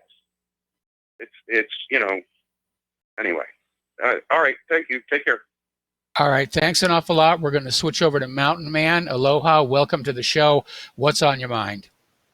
Double-edged sword. I think it was mentioned maybe last night on National Intel Report, okay? You understand double-edged sword, okay? Yes. I posit, I suggest that there's a double-edged sword within Republic Broadcasting, within what really happened. The implication is that the government's got to fix this. That constitutes the other side of the double-edged sword. We got to run away from that. My suggestion is that we, as a people, need to exercise these, the 10 commandments in the Republic, in the founding documents. What are the 10 Commandments are not in the founding documents. I think you mean no. But the Bill of Rights. The Bill of Rights is the term I was looking for. There's how many items in the Bill of Rights?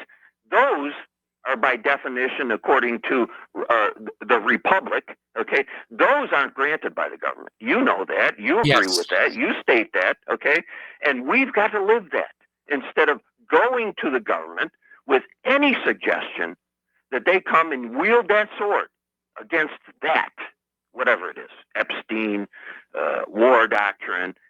We have got to talk about things that I can do. The minute I can do it, I want to see myself doing it, okay? But I'm not hearing anything that I can do. The only thing I can do is I can vote against people that want to support John Bolton. I can vote against people that want to get rid of Pompeo. But vote, according to you and according to a lot of teachers on Republic Broadcasting, we don't want the government to do anything. We've got to talk about things that I can do, okay? The things that I can do are Mountain Man. Mountain Man, got to let you go. Got to take a break for commercials. We'll be right back.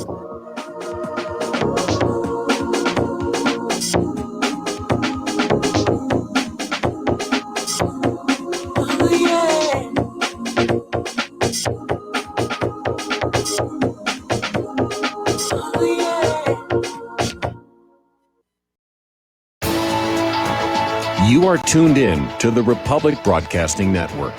Visit our website by going to republicbroadcasting.org.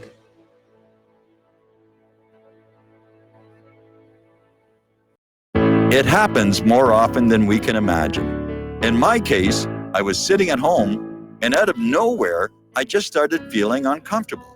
Then it got worse, and I started perspiring. I tried to ignore it, but I waited too long. The chest pain came as we were driving to the hospital emergency. I felt my life clock begin to tick.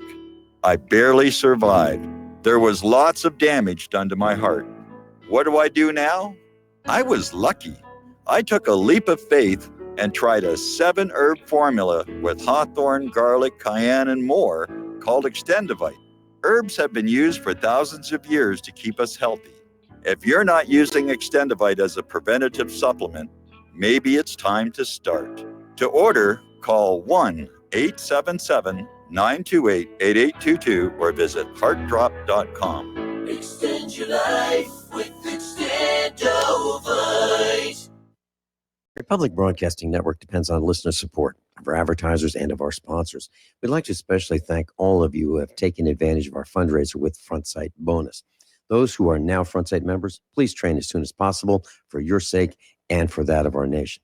And please consider sharing your training and what you've learned when you arrive home. Republic Broadcasting Network has to stop promoting this fundraiser on air and on the website in just a few days. Dr. Ignatius Piazza, president of FrontSight, made a gracious exception to his no media rule for us at Republic Broadcasting Network. Thank you, Dr. Piazza. And once you've been to FrontSight, feel free to call your favorite host and share your experience on the air. We can continue this fundraiser without media help, but it'll be totally up to the listeners to spread the information. Please call Dan Sutterfield in Missouri at 573-465-2356, 573-465-2356. That's 573-465-2356. Without the right accessories, any guy can be off the mark. Whether you've invested thousands in your arsenal or you own a single trusted firearm, a visit to AROutfitting.com is in order. It's one of the finest online selections of tactical optics and AR parts and add-ons, like EOTech, quick target acquisition with no peripheral loss. Browse the full range of Nikon scopes and binoculars. AROutfitting.com can illuminate your world with Streamlight gun-mounted lights from keychain to large handhelds up to 1,100 lumens. Find some stability with Battenfield tactical bipods. AROutfitting.com has CMMG gun parts, barrels, assemblies, handguards, part kits, and more. Plus mag-full clips and magazines. I know I've got you excited, so take a breath. Head to AROutfitting.com. The site's super easy to navigate and features a ton of technical info, including links to manuals. We also welcome vendor and manufacturer inquiries. Remember, if you don't see it, we can get it at AROutfitting.com. We will not go down in the night without a fight. You can burn up our mosques and our homes and our schools, but our spirit will never die. We will not go down in Gaza tonight. Women and children. And aloha, America. Welcome back to our show here. We're going to go back to the phones to Daniel in British Columbia. Aloha, Daniel. Welcome to the show. What's on your mind? Aloha, Michael. I wanted to touch base with you on a video that I watched just before I went on a little family vacation. It's called How to Destroy the Climate Change Hoax. And it came out in late August of this year. And I've been kind of busy. I was going to send it over to you.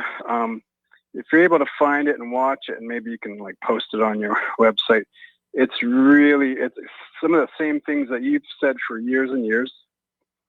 Plus a bunch of other things that I didn't know about. It's hosted by a guy named Mark Morano. He's being interviewed for it. It's about an hour long. I don't know if you've heard of this guy. Yeah, I've heard about the video, and I've heard about the guy. I haven't seen it yet, but you're right. I should hunt it down and get it up there because, the Democrats are trying to make, catastrophic climate change their platform for next year. Because they can't think of anything else to do. Yeah, they just had a 7-hour-long CNN broadcast where they just went on and on about the Green New Deal and et cetera. It was, I didn't watch it, but I can imagine how... Neither did anybody else. Yeah. It makes you wonder, the advertising dollar that CNN must get, I don't think they're getting any advertising dollar. I think they're just being propped up by Soros or somebody.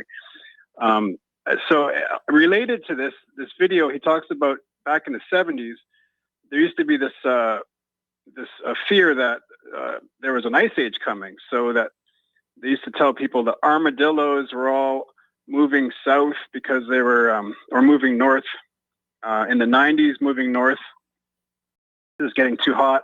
So it was a complete reversal of the armadillos. And I just finished going to this city that I grew up in called Winnipeg. Yeah. And I took my daughter there last week. And my sister says, hey, let's go to the zoo, because I wanted to bring my daughter there. They just renovated it. So I go there and it's like all brand new. It's been there for probably 40 years or whatever, but it's completely brand new.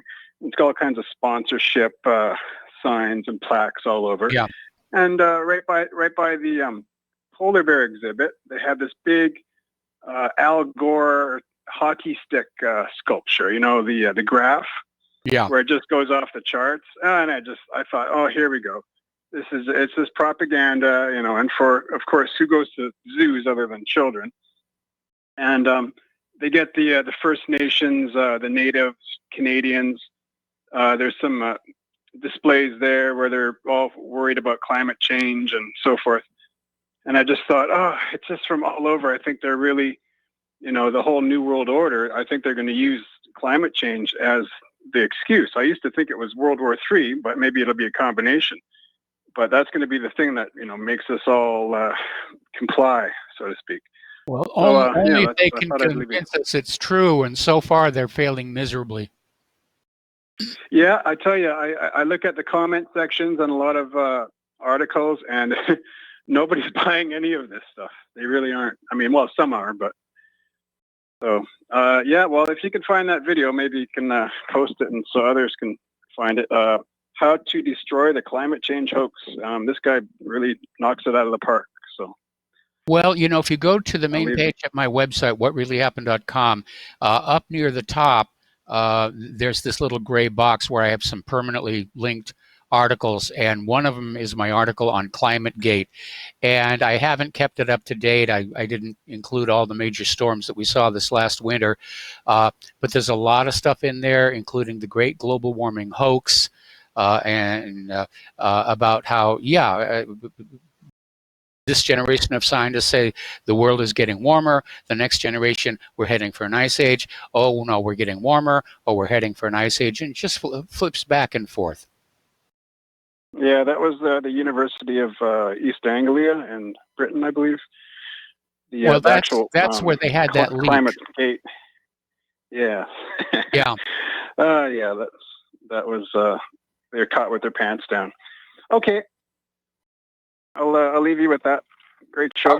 All right, thank you very much here. We're going to switch over to Robert in California. Aloha, Robert. Welcome to the show. What's on your mind? Oh, boy, I'm full of things today, Mike. Well, I heard Nebraska's growing on you. I'm not in Nebraska. I'm in Indiana. Indiana. I meant Indiana. Geez, okay. Rented lips. Yeah. Yeah. Don't worry. They make a cream for that. That ought to clear up in a few days. Man, you know, I don't usually, I'm going to be buying a beer today when I get off work. I just heard Mr. Warhawk Bolton got canned today.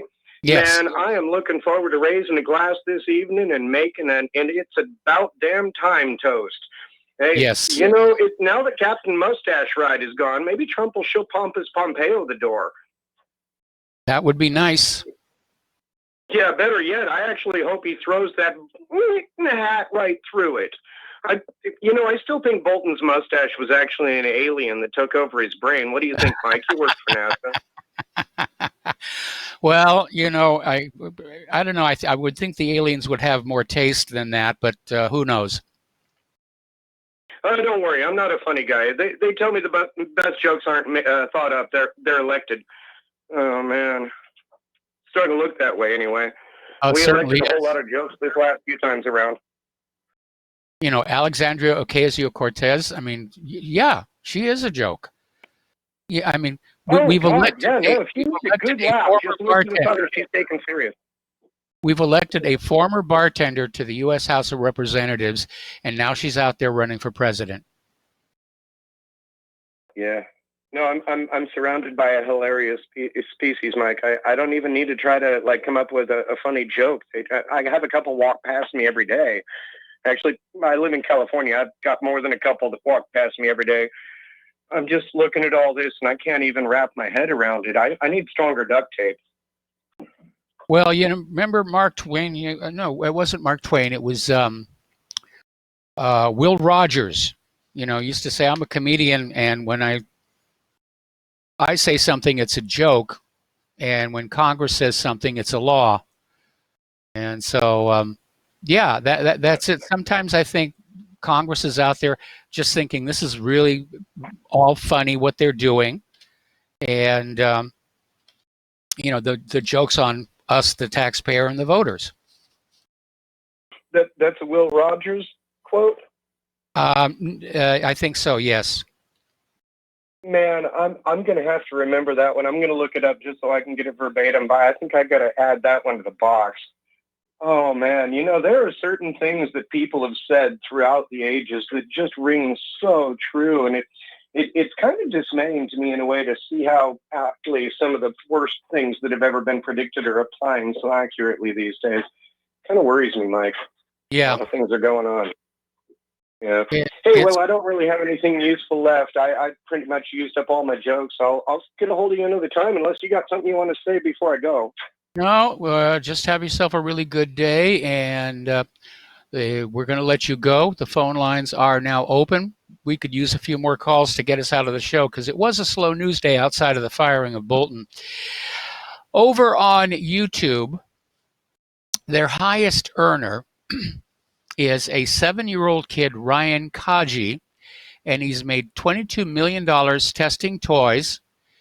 And just, he unboxes the toys, he plays with the toys, and he then reviews them. And now he and his parents are being investigated by the Federal Trade Commission because apparently there were paid sponsorships. And so this 7-year-old boy was basically being told, you will like this toy. This is a good toy. Tell everybody out there that this is a good toy. And this was all being run by his parents, Xian Guan, and his 35-year-old wife, Q Loan, who calls herself Loan. So you got to be really careful. Anytime that there's anybody, any system that can influence you, it's going to be subject to corrupting influences from the outside. Now, a lot of you probably heard the movie Erin Brockovich, and it tells the true story of Erin Brockovich, who helped the city of Hinckley, California, sue Pacific Gas and Electric because of contamination of their water supply with hexavalent chromium. Now, hexavalent chromium is a very inexpensive material that is used to line pipes to prevent corrosion. And unfortunately, it escaped the holding ponds at the PG&E station, got into the ground, and there was this huge plume that just flowed under Hinckley into the well water. And PG&E knew there was a problem. They knew that the stuff was toxic, and instead of spending the money to use a safer chemical or try and clean up the mess, they just spent a lot of money on public relations to reassure Hinckley, California, that it was actually chromium-4, which was perfectly harmless, and therefore they had nothing to worry about. Meanwhile, the people of Hinckley were getting all of these horrible illnesses and so forth. And it eventually came out that PG&E did know it was hexavalent chromium-6. They did know that it was dangerous. And it was one of the largest settlements in a civil litigation, and it launched Erin Brockovich's career. And apparently there's been a new study all across the country checking tap water, and they're finding hexavalent chromium in the tap water. 75% of the samples came back positive. That's 200 million Americans. And if you find this article on the main page of whatreallyhappened.com, they even have an interactive map that goes down to the county level to show whether or not your water has this stuff in it or not. And apparently they're finding levels of hexavalent chromium that are far higher than the safety limits imposed by California following the Hinckley, California situation. And along with everything else, it is a very powerful known carcinogen. There's really no safe level of exposure. All right, let's take some phone calls here. We're going to go to Don in Arizona. Aloha, Don. Welcome to the show. What's on your mind? As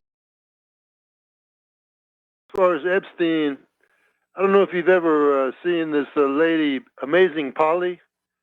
She's great. She's very smart, vivacious, but she went into Ghislaine Maxwell's sisters. It's not just her and her father. We all know about her father was probably some kind of a triple agent or something like that. Yes. And Ghislaine also had two sisters that are still alive, and they're involved with software and they have intelligence ties at the same time. So it's pretty interesting. She does a lot of sniffing around and family business. Look at this. Yeah, it's a family business. You can't. Amazing Polly will not be go on a rant and say, "Hey, it's all Israel, Israel." But if you just listen to the stuff, the facts that she uncovers, you're going to come to the conclusion, "Hey, wait a minute, what's going on here?" And another one, the good one, is Whitney Webb. She's a young lady. She also went into incredibly like a rapid fire machine gun, talking very, very fast. She's real smart.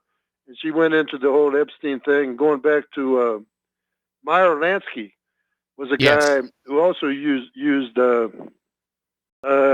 he took photographs of people, including probably J. Edgar Hoover took photographs of him and used that against him.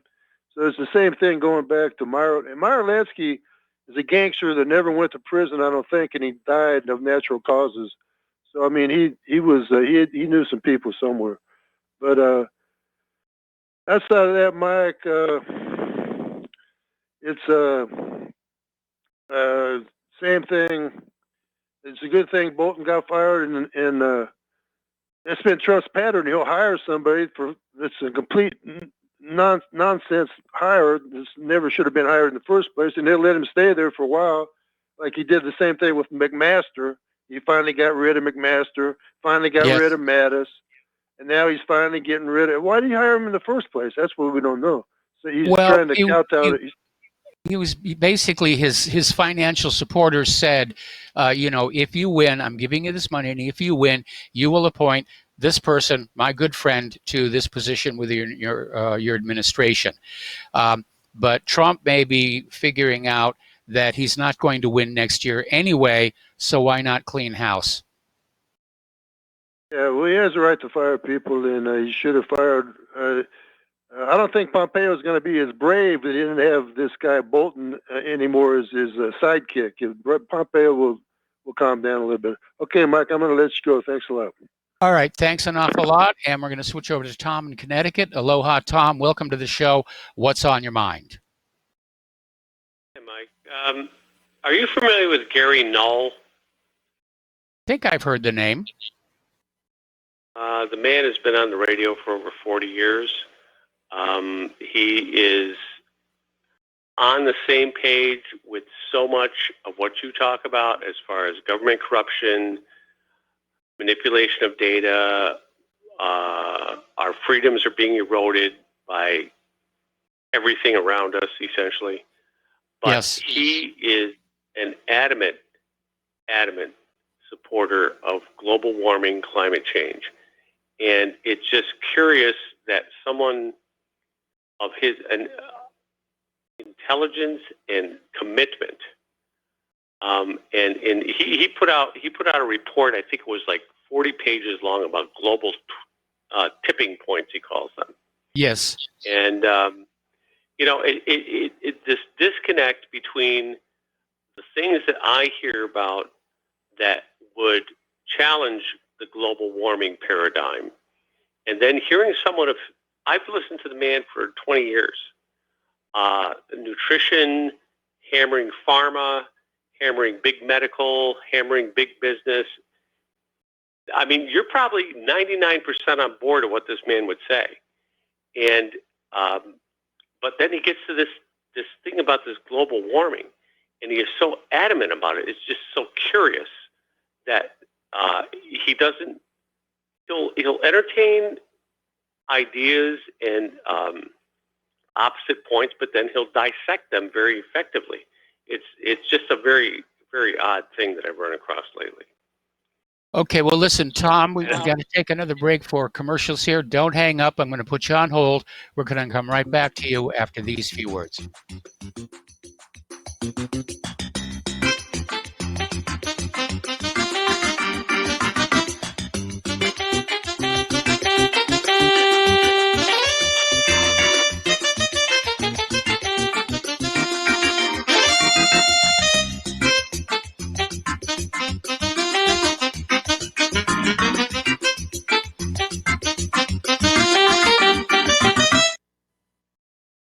Tired of being lied to by mass media? It's growing more and more apparent today that news is received less and less through standard media outlets. Even with a growing audience every day, RBN is beginning to direct more efforts into social media. Social media and the use of the internet is fast becoming the primary source of people for news, regardless of demographic. RBN has set out to provide some of the best news on the internet through republicbroadcasting.org, and also has begun to use the tools to our advantage by way of social media. Republic Broadcasting is now operating a Facebook page to function as yet another avenue to have our collective voice reach new audiences across not only America, but across the globe as well. The Facebook page features not only news, but also an RBN player to listen to our broadcasts. Get involved by visiting facebook.com/Republic Broadcasting and liking our page and share it with your friends and family, because you can handle the truth. Many people write us about their experience with Extendivite. Allow me to read you some from Amazon.com. It really does work like the review says it does. I cannot believe that after the first few days, I didn't feel as sluggish or clogged up. It has had a profound impact on my physical, emotional well-being. I'm skeptical as most people about products and their claims, and I never write reviews, but this is a wonderful product and I recommend it to everyone. Great product. It has brought my blood pressure from the mid-150s over the 80s to the mid-130s over mid-80s, along with diet and exercise in just the past couple of months. Excellent. Thank you, David. Tell us your story. Get Extendivite today. Call 1-877-928-8822 or visit heartdrop.com. Extend your life with Extendivite. Folks, this is very important information. What's to be said about CBD? AncientLifeOil.com. Our CBD is made from hemp and has 0.003 THC, which means this wonderful product won't get you high, no matter what amount you take. What does CBD do for the body? My hands are tied, but you can Google CBD benefits and be astounded. When you're finished reading, you'll want to log on to AncientLifeOil.com. That's AncientLifeOil.com and purchase. Life is good when you feel good. People are tired of pain. People are asking for non-GMO organic products to help them with, you fill in the blank. Legal in 49 states, and again, our CBD is made from hemp. Ancient Life Oil is about helping people one by one by one. If you wonder how good the product is, the CEO takes it every day without miss. AncientLifeOil.com. That's AncientLifeOil.com. Have a great day.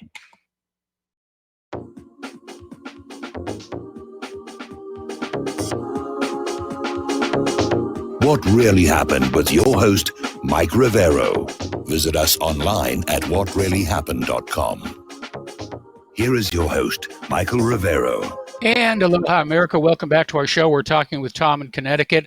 We're talking about global warming, and we're talking about the fact that people who seem to have a good grasp on what's going on politically are still caught up in this global warming cult, which is really what it is. And a lot of it has to do with the fact that it was sold really hard. They had, celebrity status with Al Gore, pushing this. A lot of movie stars came on board and said, yes, this is all real. And people got caught up in it. And some of them just don't want to look at the documentary evidence. Others are probably just don't want to back off and say that they were bamboozled that badly. And well, I mean, to the point you just made, he abhors any mainstream ideas, and he goes in. I mean, he's written. I mean, if you just check the man out, if you've never looked at his information in any detail, and that's what gets me about the whole thing. I mean, he is a big government. I mean, he'll go down the line. He just did a big presentation in New York City about the 9/11 inconsistencies and the absurdities of that. But when he gets on the global warming thing, he'll bring chapter and verse of his ideas about why this is so far out of control. And yet he had a clip of someone today from some Australian university that was talking about the degradation of the Great Barrier Reef, right? Mm-hmm. And he said, well, fine. I really, I offer these ideas to people for your consideration, because I don't think anybody should be banned because of what they think about any particular thing. And he says, but now look at, he pointed to the fact that this guy was funded by like the sugar industry and a few other things that use a whole bunch of things he doesn't agree with, pesticides and the whole connection of vested interest in trying to debunk global warming. And it's just very curious to me. Be that as it may, I go back and forth. There's I think a lot that contradicts the mainstream ideas.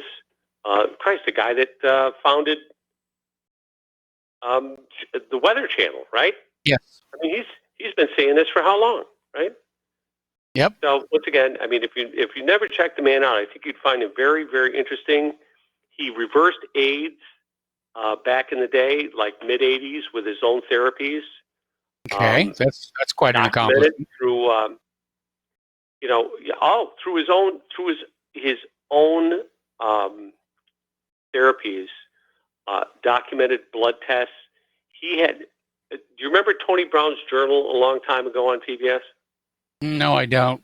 They're quite a prominent, part of the black community, and yet he had a press conference. He had documents of 18 people that totally reversed any blood counts, any lab tests that they would do at that time for AIDS.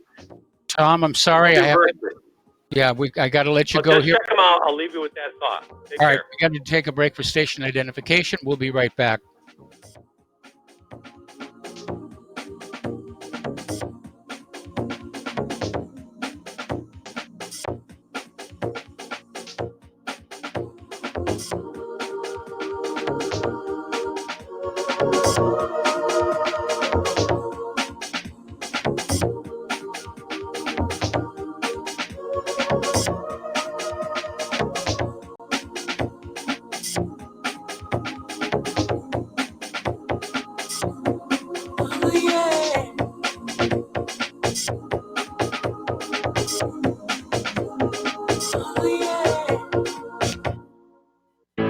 Many people tell us about their experience with Extendivite. Just listen to what Glenn has to say. Prior to taking it, I had diabetic neuropathy. The Extendivite reduced that significantly. Acid reflux was reduced. I had athlete's foot, very severe. Trimmed that down to about 75% dandruff, almost completely gone. I had occipital neuralgia at the base of my skull. I was having migraines, reduced by about 90%. Heart palpitations, my heart would kind of stall out. I would skip a beat. Very uncomfortable. And when walking from downstairs going to sleep, by the time I got to the bedroom, which is just one flight of stairs, my heart was pounding, coming out of my chest. My vision was blurry. This completely solved that problem. Great product. Thanks. Tell us your story. Get Extendivite today. Call 1-877-928-8822 or visit heartdrop.com. Extend your life with Extendivite. You're listening to the Republic Broadcasting Network, because you can handle the truth.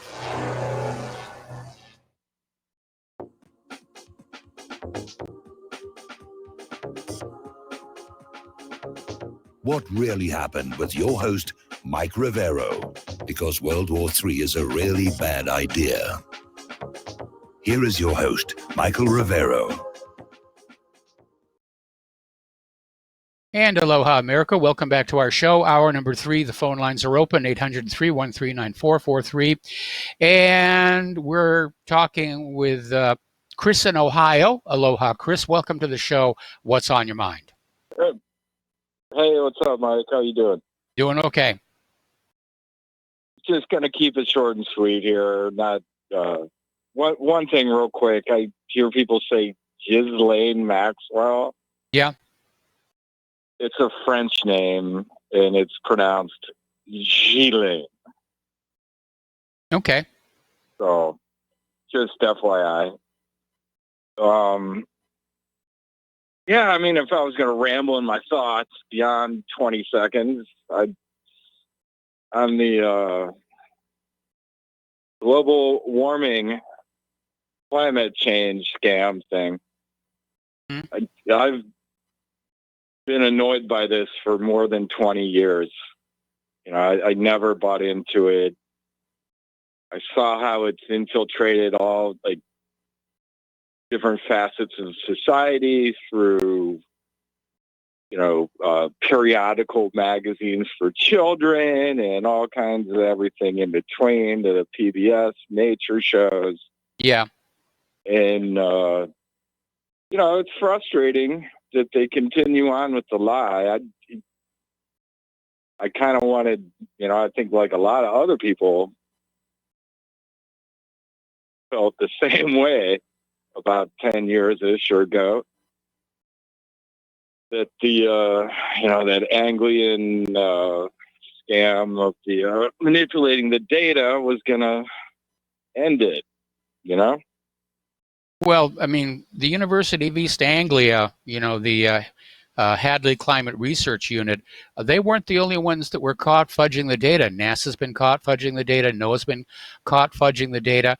And, you know, we are talking about a provable large-scale conspiracy to defraud the people of planet Earth in order to extract money and obedience out of them. You know, we keep getting these colder and colder winters, and yet the media is out there saying, oh, it's warm, it's frying, it's boiling out there. And, you know, it's the idea of who are you going to listen to, the TV news reporter or your own eyes. And so a lot of them have been financially enriched going along with this thing. I mean, there was a lot of funding out there for scientists who would prove humans were warming the Earth. There was no funding out there for scientists who were like questioning whether that was really happening or not. The corporate media, of course, they don't want to admit that they were part of this gigantic lie, so they're gonna keep on supporting it. Just like they're still supporting Lee Harvey Oswald as the crazed lone nut assassin of John F. Kennedy. They're never going to let that one go. Social engineering at their most subversive level, essentially, is really what it amounts to. Yeah, wasn't there a guy from Penn State that was involved that got snagged in that East Anglia thing too? It was a quote unquote climate scientist, like really provably caught up in it. Yeah, I'm trying to think of the name. And shunned. I don't remember his name, man. It was but he was like an integral player. Right. He was getting paid by it. And they were using the university as cover, which is so insidious. Okay, well, you know, we've been watching this for a very, very long time, and once again, if you go up to that little gray menu box at the top of my main page, you'll find my article on ClimateGate, and there's a lot of good information in there about why this was a load of nonsense right from the beginning. And down at the bottom of that page, there's a list of quotes by some of the luminaries of the global warming movement saying it is all nonsense, but we're going to use it to bring about social change. Right. Yeah, I was like real close into that when it happened, when it went down. So, yeah, I was right there with y'all. I guess with what you call the good guys. You know? Yeah, I guess so. All right. Well, listen, Chris, thank you very much for the phone call. I'm going to let you go, and we're going to switch over to Dustin in New Jersey. Aloha, Dustin. Welcome back to the show. What's on your mind? Hi, Mike. Yeah, you missed the BBC, Canadian broadcast channel. They all are linked together. They all push the same global warming crap. We all know it's phony baloney. But the same group also said Saddam had weapons of mass destruction. Saddam's evil, Assad's evil, Putin's evil. It's the same group of people. It's just they push lies on people, and eventually people will wake up. But I'm just still surprised not enough's woken up. It's just people have been dumbed down, like for a long time, and time to wake up and take the red pill there. Well, at the risk of mixing our metaphors here, I think more people are awake now than you might realize. I think they stay silent out of a sense of politeness. There was a survey that was done the other day that said like 3/4 of conservative college students don't talk about their views out of fear that their grades will suffer for it, that liberal professors will mark them down. And it might just as well happen. But I've got a friend here the other day who made the observation the reason the liberals keep winning is because conservatives are taught not to fight back. We're taught to be polite and not scream in the other person's face. And that puts us at a natural disadvantage. They just don't know the Chicago way, Mike. Yeah. When they pull a knife, you pull a gun. When they send one of yours of the hospital, you send one of theirs to the morgue. That's the Chicago way. Otherwise, you're dead, because these people don't stop because it's a cult, and we said it before, and they're willing to go all out, like Antifa. The other side, unfortunately, ain't. But hi, Mike. I'm going to switch topics on Trump. Okay. With the difference between Bolton and Pompeo. Yep. Pompeo is more devious. He knows how to play the game more than Bolton. Bolton's just more open about it. Okay. And they went behind Trump's back, both of them, but more Bolton, to like screw up deals that maybe Trump wanted to do. Yes. This is my theory, and maybe, I guess, obviously nobody, especially, the president or Donald Trump, doesn't want people sabotaging things behind their back. But Mike, when's the election for Benjamin Netanyahu? I think it's on the 17th. Now, it's odd because Bolton is like linked to Netanyahu big time. He's a big Israeli supporter, and we know Pompeo. But at this particular moment in time, isn't it odd how Trump got rid of him? Because it's probably playing in the Israeli media, I would think. I would imagine so. I would imagine so. Yes. But so Pompeo is more of a quieter type of devious dude, but he's got to go too, and so does Elliot Abrams. Isn't he still floating around? And so is Gina Haspel. Yes. And Mike Pence got to go too. Mike Pence has to go. But do you know anything about the guy he wants to temporarily put in? I forgot his name. Jimmy something Spoon or something. I forgot his name that they're looking at. I hope it's not Jared Kushner or his daughter's assistant. Yeah. We already have too many coffee boys in foreign policy. Yeah. And then real quick, man, I'm going to switch over to the economy. Did you see the deal? Did you mention the deal with Iran and China? The $400 billion infrastructure deal they made with their energy, and they're going to update their manufacturing infrastructure. The Chinese are going to send 2,000 security forces there to protect these built infrastructure facilities, and it's $400 billion. You know what the GDP of the Iranian government, the Iran country was in 2017? $416 billion. That's a lot of money. $400 billion. The Chinese that is a lot of money. Yeah, and Mike, you know what's in the fine details of the paperwork? It has where Russia is invited to take part in the whole thing. Yes. So there's your what Peter Schiff says. He said that China only lost a customer. That's us, the U.S.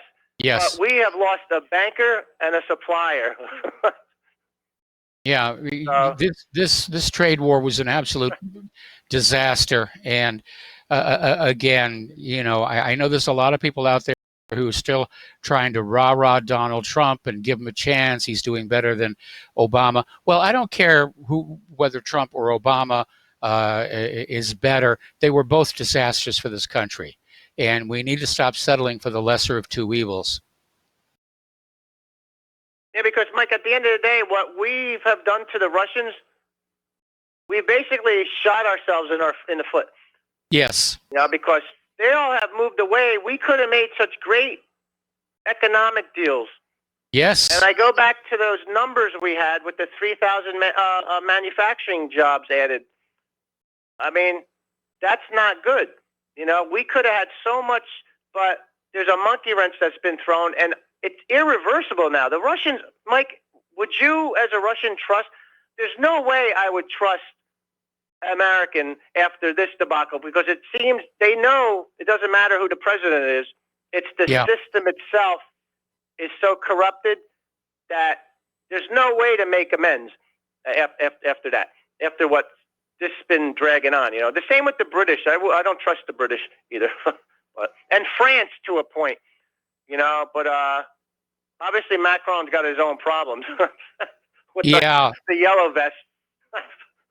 Amazing how there's a complete total media blackout on that. Mike, you notice with the yellow vest? See, you can march all you want. They've been marching for 46 weeks now, or something like that. What's changed? Nobody's left. It's the same system. Yep. You got to roll the guillotines out, people. If you're not willing to do that, sorry, you're going to lose, because the same people are still in charge, the same people controlling the system. That's all I got to say, Mike. Have a good night. All right, thanks an awful lot. We're going to let you go. The phone lines are open, 800-313-9443. And getting on back to some news here. A lot of people are getting concerned, if you will, about cell phone radiation. I know there's a big debate about 5G, whether it's healthy or not. But apparently there is an organization, Public Employees for Environmental Responsibility, that are trying to call for a moratorium on cell towers in the national parks. And I think that's not going to fly, because people like having their cell phones working. And we've monetized the internet and the cell phones. So I don't think people are going to want to voluntarily give up that source of income, if you will. Now, I would be in favor of the cell towers being placed discreetly and better hidden than we see in a lot of other places. But, when you go into a national park, you are not seeing it as it was in nature.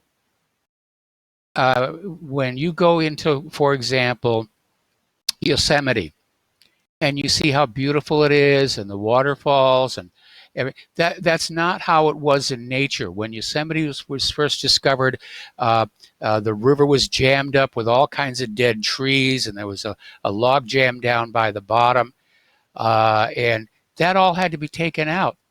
These national parks are as carefully cared for as golf courses, and so it is not an affront to nature to put up a cell tower. Okay, we're going to go to the phones here. Eric in Tennessee, aloha. Welcome to the show. What's on your mind? Michael, welcome to Indiana. Thank back you. to the mainland. I had a comment on the Federal Reserve notes. I've noticed that I haven't found one printed after 2013, excuse me. Not one since 2013. Okay. So I don't know what that means. I know the Federal Reserve supposedly had their 100-year charter from 1913. And I wonder if they're already kind of defunct. No, they're not, because just pay back attention to your back in the 1930s, Congress extended the Federal Reserve's charter indefinitely. And I know back in 2013, everybody got excited. The Federal Reserve is going to go away. The Federal Reserve is going to go. No, it didn't. They're more powerful than ever. Right. Now, is it possible that you're simply looking at a series number? Because every once in a while. Well, no, I look at the direct date on the bill, and it's not the series number; it's the date. There's nothing after 2013, and I've been watching them for the last year and a half or so. Now that's funny. Yeah. I didn't I'm even just think putting it out there for.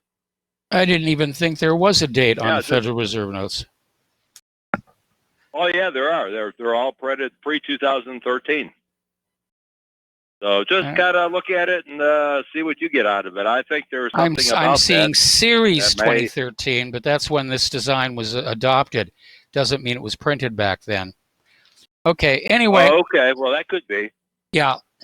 But No, by the way, when I'm going to be out of town for the next couple of weeks, but when I get back, I plan to come up to Indiana, and I got a lot of warm clothes for Claire if she needs them. Oh, that's right. Yes, that's right. Now. Yeah. So. Yeah. Okay. So we'll be All in right, so- contact after when I get back. I'm going out of state for a few weeks, and then I'll be back, and I'll contact you then with an email. All right. Well, maybe by the time you get back, we'll be in our new place because it's taking a lot longer than Yeah, we you expected it would. Oh, well, I hope it all works out. And again, well, my offer still stood to help you out there, but that's okay too. You know, it's I got a lot of stuff here to help you out with, so I'm willing Well, to thank do you that. very much. A lot of people around here have been very generous about, hand-me-down clothing, and we're finally going to get our car next week, and it looks like we've got a lock on this new rental property, so we're going to get moved in here before the snows come on in. Anyway, Okay. thanks an awful The lot, other- Eric. the We're other gonna- thing. Oh, go ahead. Okay, yeah, take the next caller. I'll talk to you in the future. All right. No, there is no next caller. The lines are now open.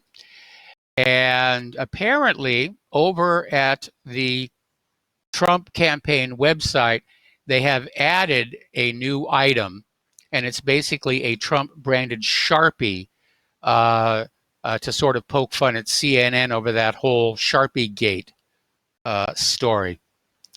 And let's see, down at the border with Mexico, there's a video showing miles of newly constructed Mexico border wall.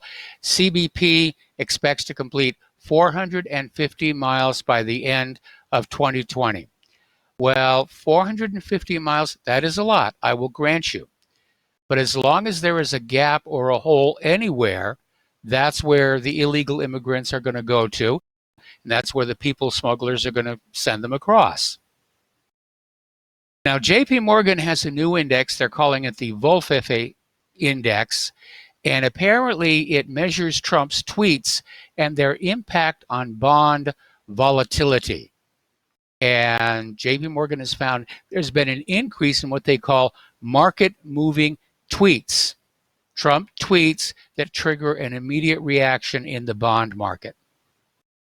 So something else that we can look at. All right, we're going to take another break for commercials here, and we will be right back.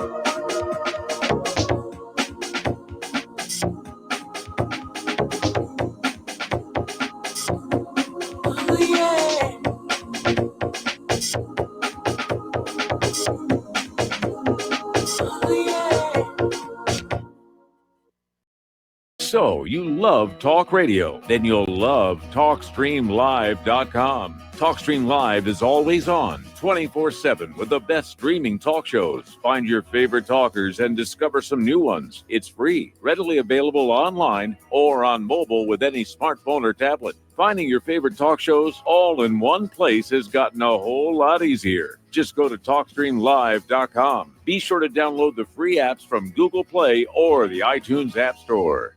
Talk Right, the conservative app offered by TalkStream Live that caters exclusively to the conservative talk radio community. Here you'll see only talk shows and podcasts from the conservative right, all the big broadcast names and online digital shows in one place. Talk Right makes it easy to find all your favorite conservative talkers with all the upscale features you come to expect from TalkStream Live. Keep up with the fast-paced political world. Download Talk Right today from Google Play or the App Store.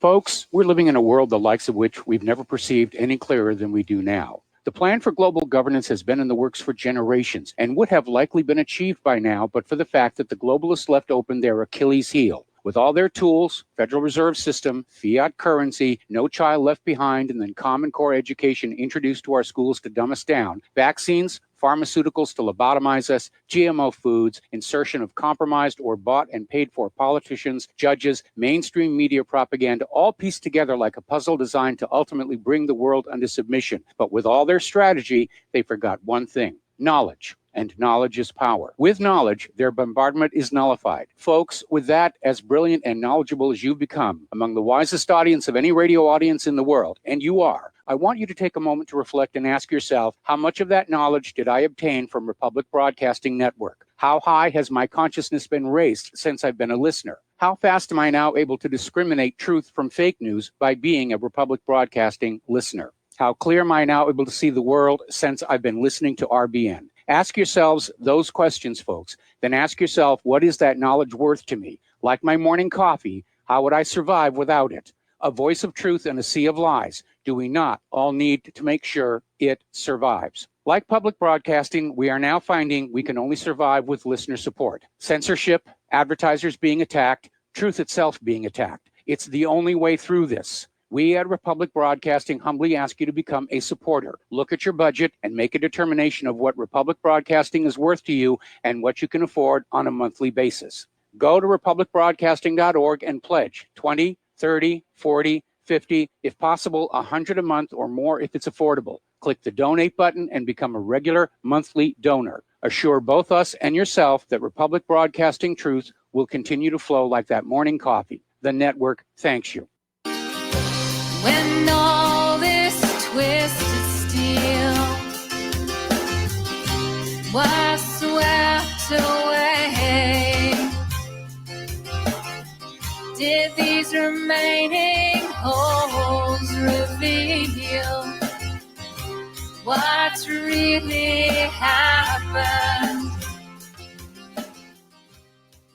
And aloha, America. Welcome back to our show here. Now, over in the Middle East, there is a company called Aramco, which is, to date, a privately owned company shared by Arabian investors, Great Britain, I think, and United States. But they're taking the company public. And the Saudis are luring, or courting, if you will, the richest families as anchor investors in Aramco IPO. So we'll see how that's going to work out. Over at the Wall Street Journal, they're saying that China may be saying that growth is fine, but private data is showing a sharper slowdown. I think we're at the point right now where everybody is trying to conceal just how much damage this trade war has really caused. Now, Hawaii's Tulsi Gabbard is breaking ranks from Democratic candidates and says there actually should be some restrictions on abortion. And one of the ones that she actually does support is that unless the life of the mother is at risk, there should be no third trimester abortions.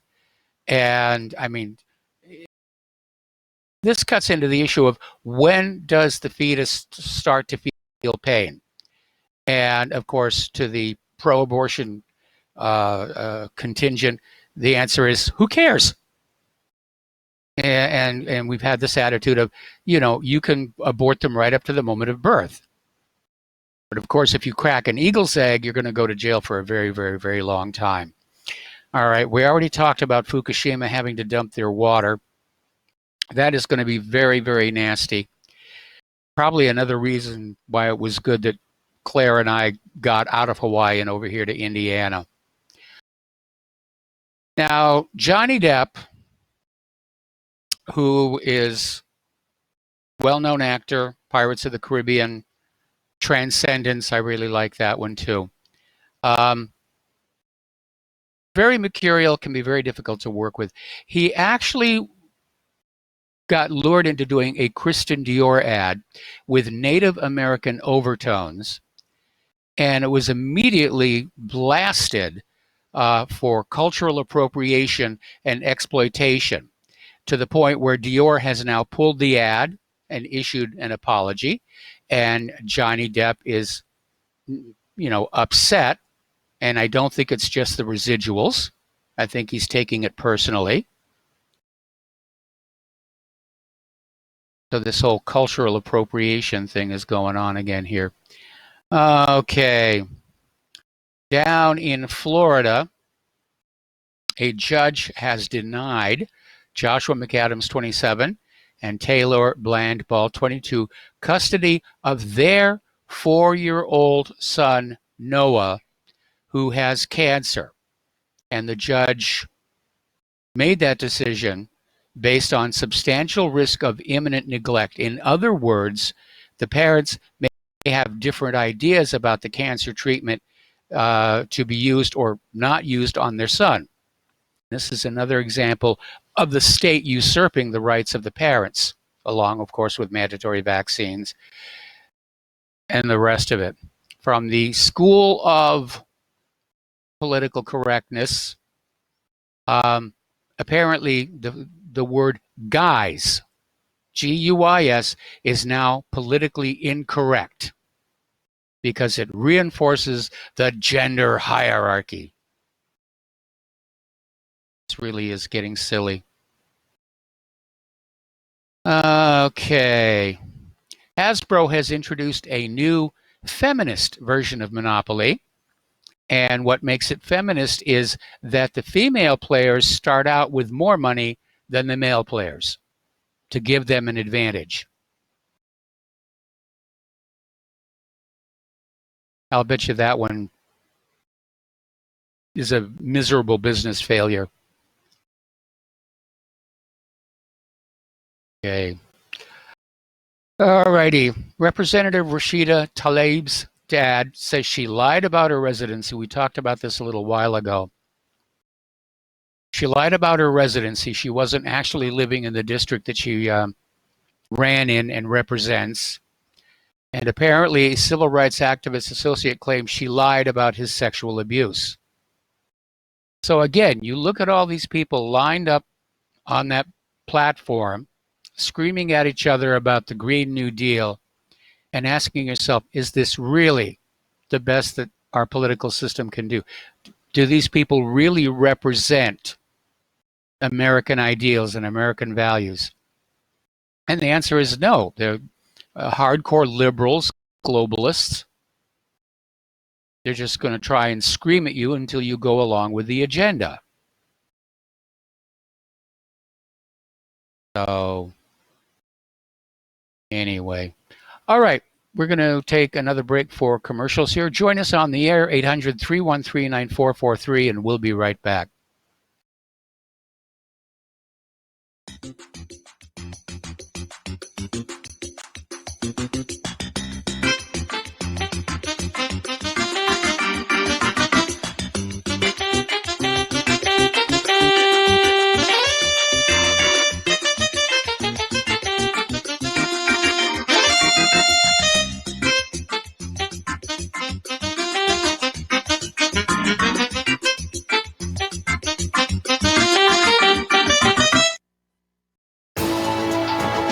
You are tuned in to the Republic Broadcasting Network.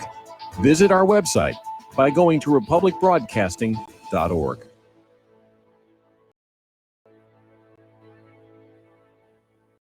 It's happening, ladies and gentlemen. We here at RBN are working with Front Sight Firearms Training Institute to bring our audience the best in combat, tactical, and defensive firearms training. Whether you're a private citizen who is new to firearms or you have a concealed weapon permit and want a level of training that surpasses what you've received from your local gun range, Front Sight provides priceless education and skills taught by seasoned law enforcement, military, and private citizen instructors to levels that far exceed law enforcement and military standard. With nearly 1 million responsible citizens trained from every town, city, and state from across the United States, Front Sight has bolstered the Patriot movement to a whole new level. Contact Dan Sutterfield by phone at 573-762-2356 or 573-465-2356 or shoot him an email at domedan, DOMEDAN at hotmail.com. This is a limited time opportunity. Don't miss it.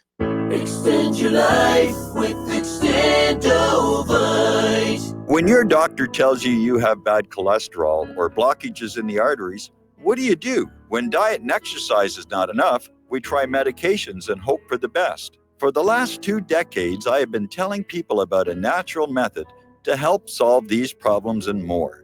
Extendovite can help maintain cardiovascular health and lower blood lipid levels in adults. The 7 herbs in Extendovite are known to work together synergistically to get the results we hope for. There are many testimonials on Extendovite's effect on circulatory-related ailments. Get Extendovite today to start your journey back to a healthier life.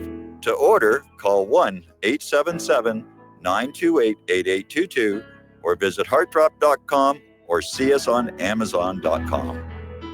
Extend your life with Extendovite. So, are you tired of being tired? Well, then it's time to get the tea. Hey, it's Lisa here to tell you about this all-natural, all-organic tea I've been drinking that has had great results for over 20 years. It's called Life Change Tea, and it's specially formulated to help detoxify and cleanse your kidneys, liver, colon, and blood all at once. The colon is one of the most ignored organs in the human body. The faster that waste is eliminated from the body, the less time that waste sits in our intestines, spreading toxins to our bloodstream. This tea helps cleanse chemicals caused by outside intruders from our entire digestive system. And get this, weight loss can be a side effect. And with continued use of the tea, you can experience clearer, healthier, younger looking skin, increased energy, and a happier outlook on life. So if you're tired of being tired, get the Life Change Tea at getthetea.com. That's getthetea.com. And like me, you'll be glad you did. We the people, in order to form a more perfect union, establish justice, ensure domestic tranquility, provide for the common defense, promote the general welfare, and secure the blessings of liberty to ourselves and And Aloha America, welcome back to our show here, and the phone lines are open, 800-313-9443. So give us a call here, and especially first-time callers, people who've never called before. Let's see if we can get some new callers and instead of the same repeat ones here. Get some new blood into the discussion, as it were. Apparently, the NFL is not doing very well.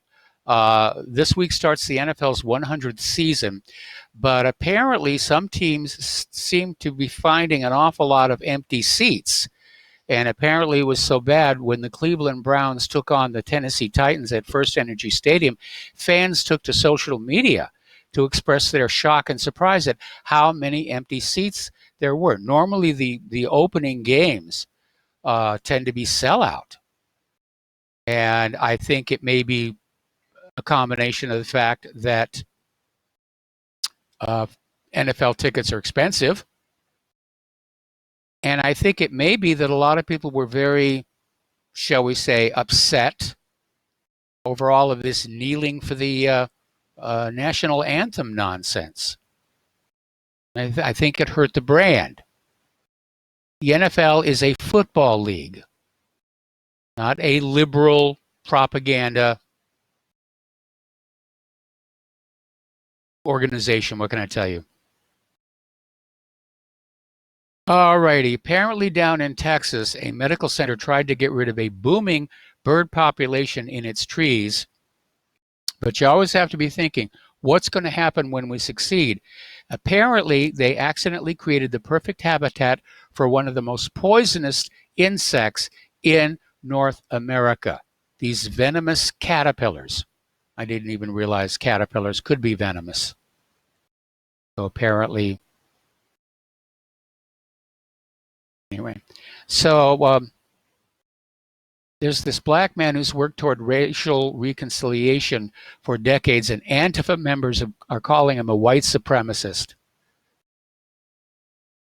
None of it makes any sense anymore. None of it makes sense anymore.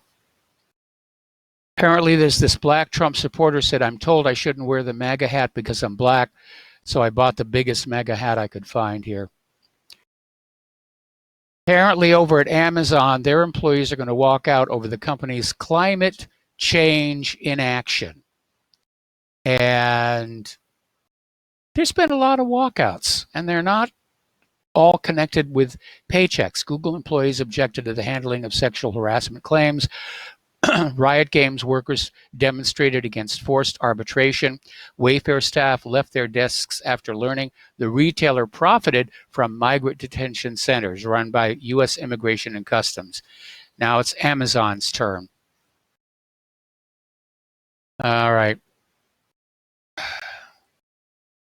Democrats are still talking about impeachment. Still talking about impeachment.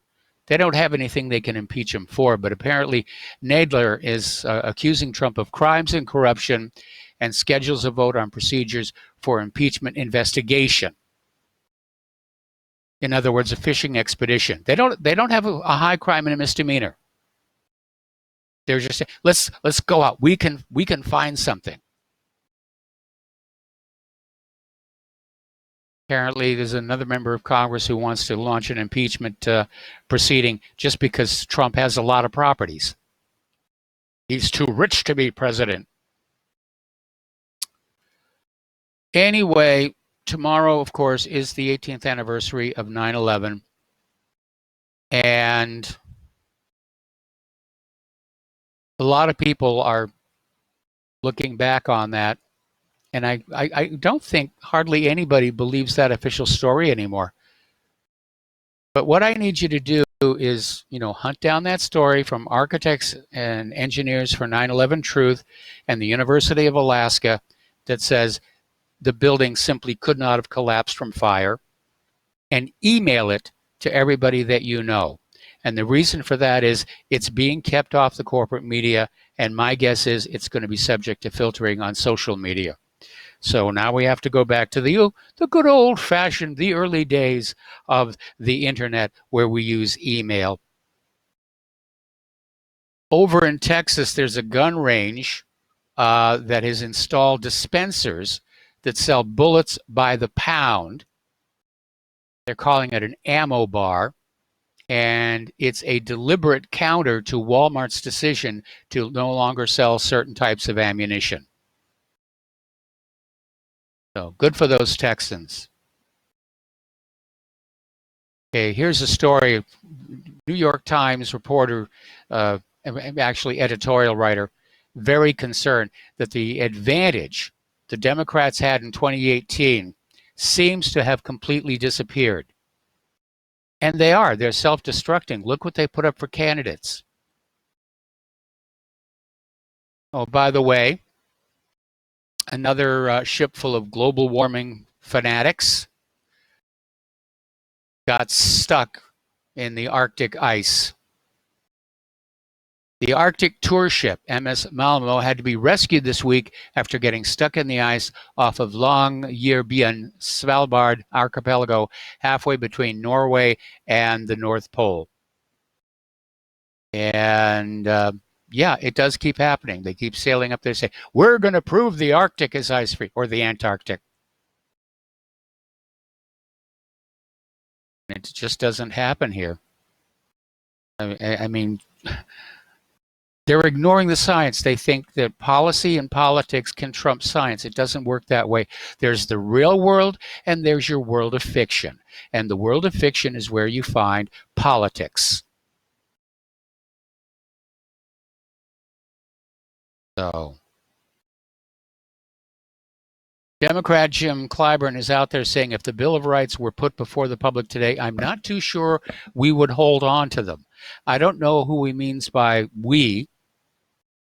He's talking specifically about the public, but I think for the most part, the public is okay with the ideas of freedom of speech, freedom of religion. I know that the Second Amendment right to keep and bear arms is contentious, but that's because most people have not been taught the importance of that amendment in the public school system. We've already lost the Fourth Amendment and the Fifth Amendment.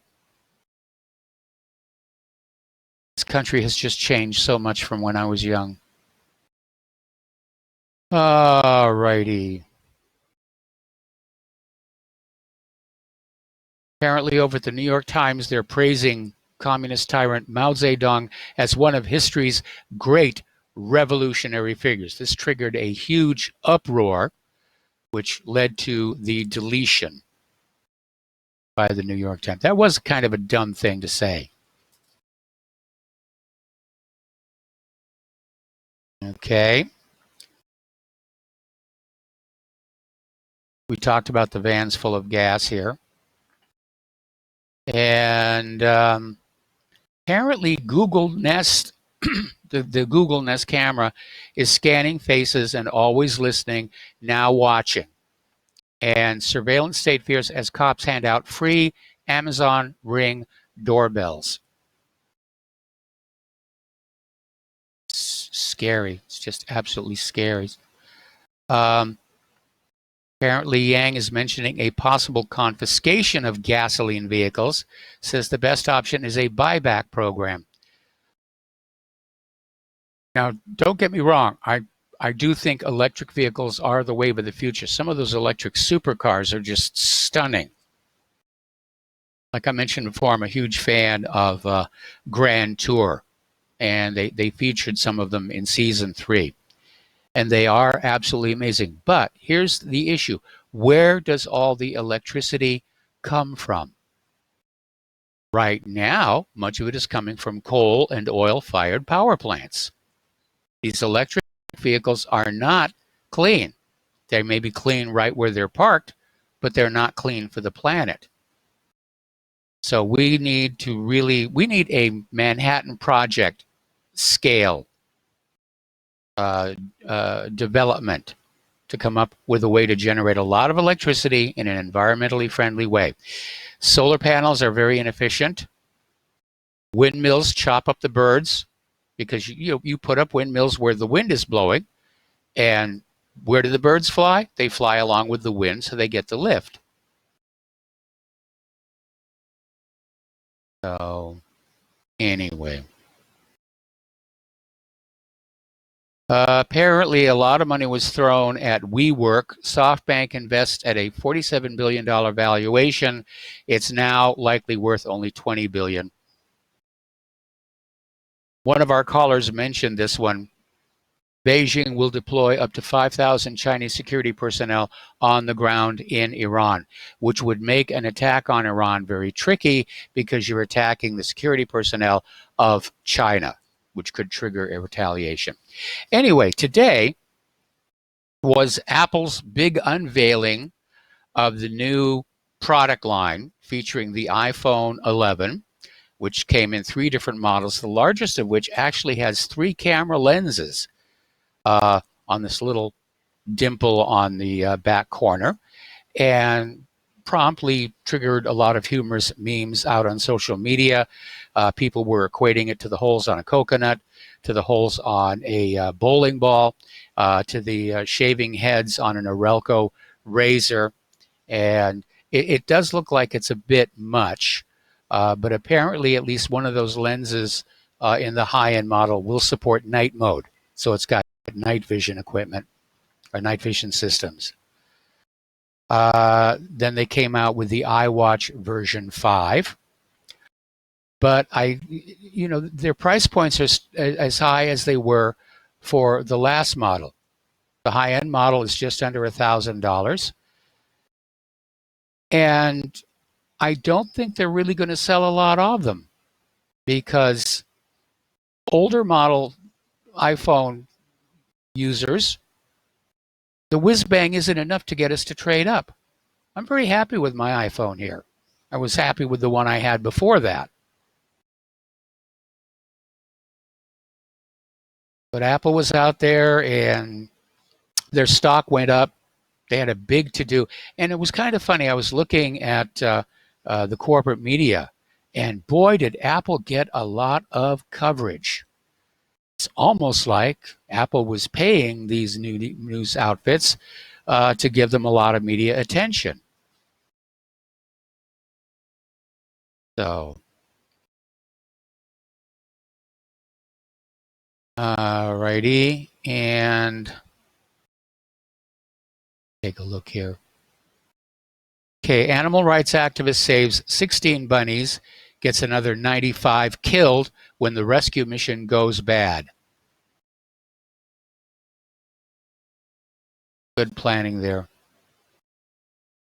Okay, apparently a sanctuary county has ripped Donald Trump and neo-Nazi sympathizers after 7 illegals arrested for alleged sex crimes.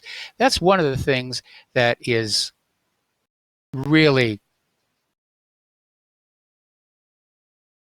so hard to deal with, is the callousness where these activists will say, we just care about the agenda. We care about the agenda, and yes, people are going to get hurt, but it's a small price to pay. But we serve a higher, more noble purpose. They're really delusional, and I'm seeing so many parallels between our current society and ancient Rome, just before it fell.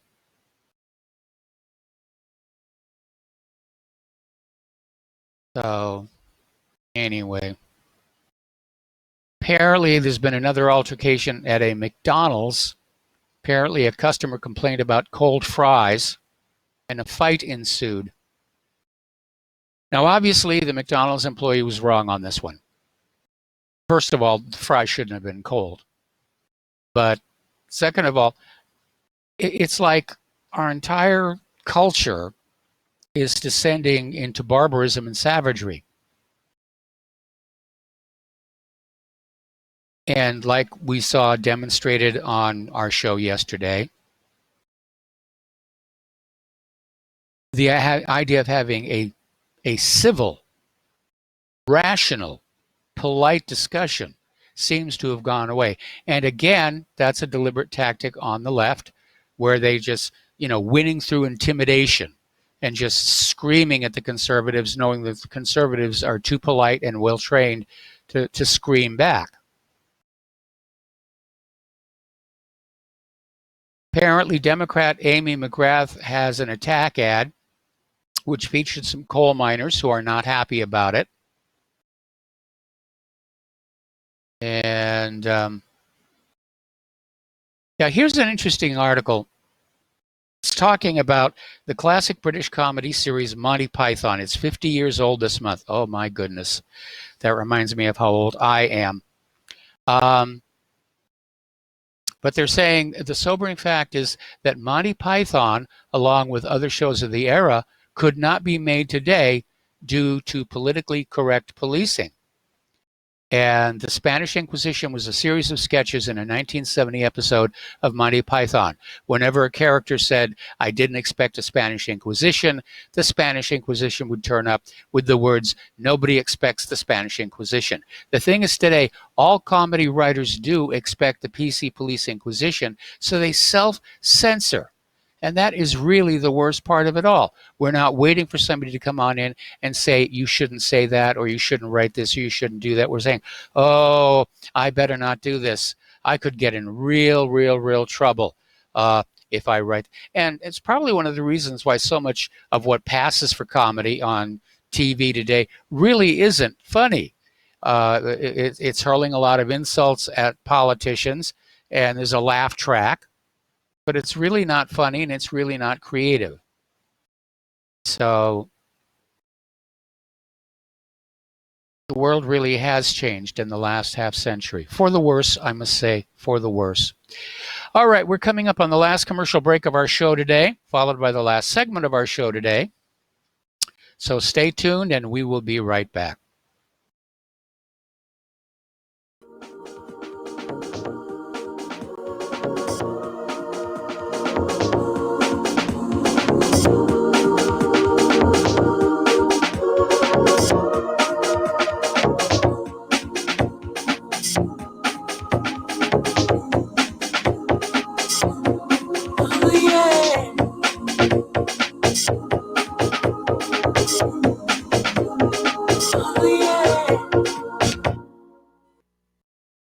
Homeowners, if your lender has gone out of business or sold your transaction to another lender or servicer, you may be the victim of a wrongful foreclosure, resulting in the loss of your home. If you've already lost your home, are in foreclosure, or even in good standing, you can challenge the mortgage transaction's illegal issue, and your property can be restored to you, and your foreclosure can be stopped or reversed, and the mortgage transaction declared unenforceable. State laws, U.S. title codes, the Uniform Commercial Codes, and U.S. Supreme Court rulings have upheld that defective mortgage documentations can reverse or stop foreclosures and enforce property title claims in favor of the homeowner. We are having successes in stopping the process of foreclosure, the enforcement of the foreclosure judgments, the sale of property, and evictions after the sale. We are not attorneys, and we don't give legal advice. We are a professional team of legal researchers, providing forensic mortgage audits and expert witnesses. We have the knowledge to produce the evidence and enforce laws regarding your legal issues. We've been in business for 12 years without a complaint. Consultations are free, and we provide a free title search to confirm if your mortgage has legal defects. Please call 855-253-3748. 855, 2, keep it today.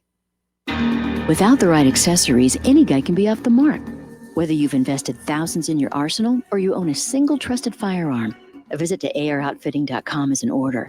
It's one of the finest online selections of tactical optics and AR parts and add-ons, like EOTech, quick target acquisition with no peripheral loss.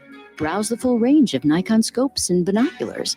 AROutfitting.com can illuminate your world with Streamlight gun-mounted lights from keychain to large handhelds, up to 1,100 lumens. Find some stability with Battenfield Tactical Bipods. AirOutfitting.com has CMMG gun parts, barrels, assemblies, handguards, part kits, and more. Plus magful clips and magazines.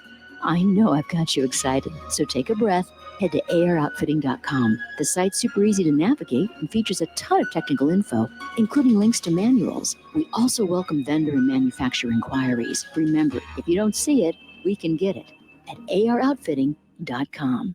Corporate media dominates the American opinion. Finding independent voices that counter this avalanche is becoming increasingly difficult. With the endless corruption running rampant throughout our government, independent voices are needed more than ever to battle the offensive against our freedoms and liberties. As a listener of RBN, no one understands this concept better than you.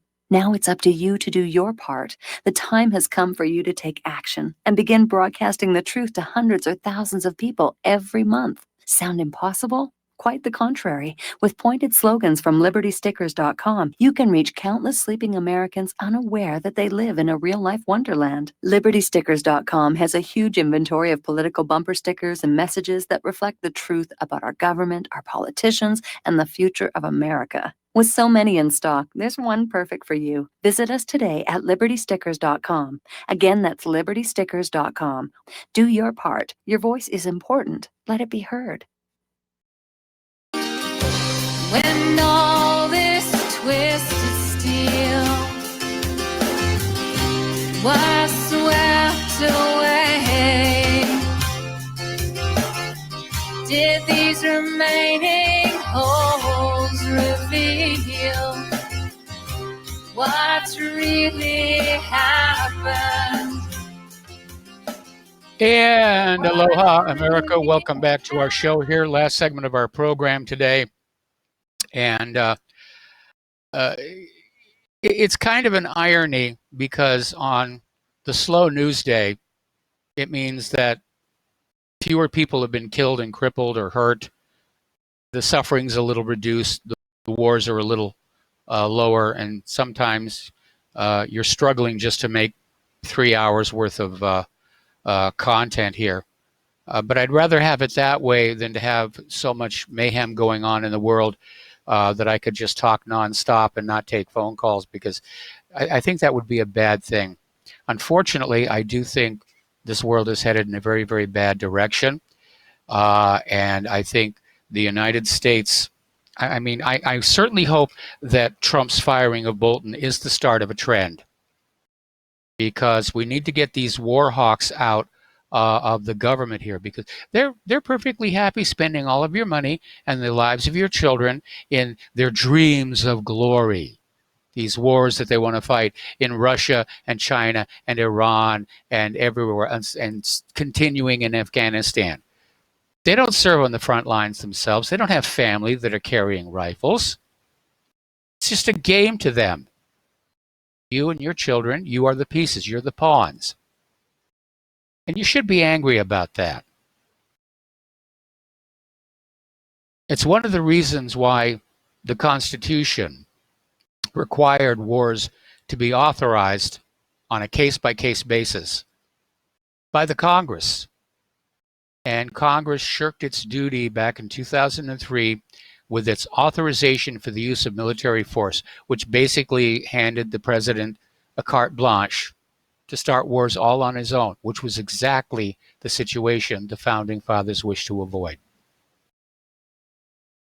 And so now here we are. We have 7 officially acknowledged wars, probably another 70 that we don't know about, and getting ready to go into Venezuela. And I think when this blows into a full world war, I think the United States is going to lose. I think we already are losing. I think Syria and Afghanistan prove that. And maybe Trump and the Pentagon officials are right in saying it's time to slow down. So anyway, we're going to be talking about 9/11 tomorrow, obviously. And how it just changed the world dramatically, how it was used to manipulate us, sell us on this idea of, we've got to go into Afghanistan. A lot of people don't remember that was the first invasion following 9/11. Afghanistan, they did it. No, we're sorry. It was Iraq. Oh, no, it wasn't Iraq. It was Syria. No, it wasn't Syria. It's Iran. A movable feast here. Anyway, there's the music. Time for me to get on out of here and get some dinner. Stay tuned for John Stedmiller. I'm sure he's got lots of interesting things to share with you. And please take what you learn here, share it with everybody that you can, especially that report from Architects and Engineers for 9/11 Truth and the University of Alaska. Please donate to RBN. They really, really need your help right now. We'll be back tomorrow. Aloha, America.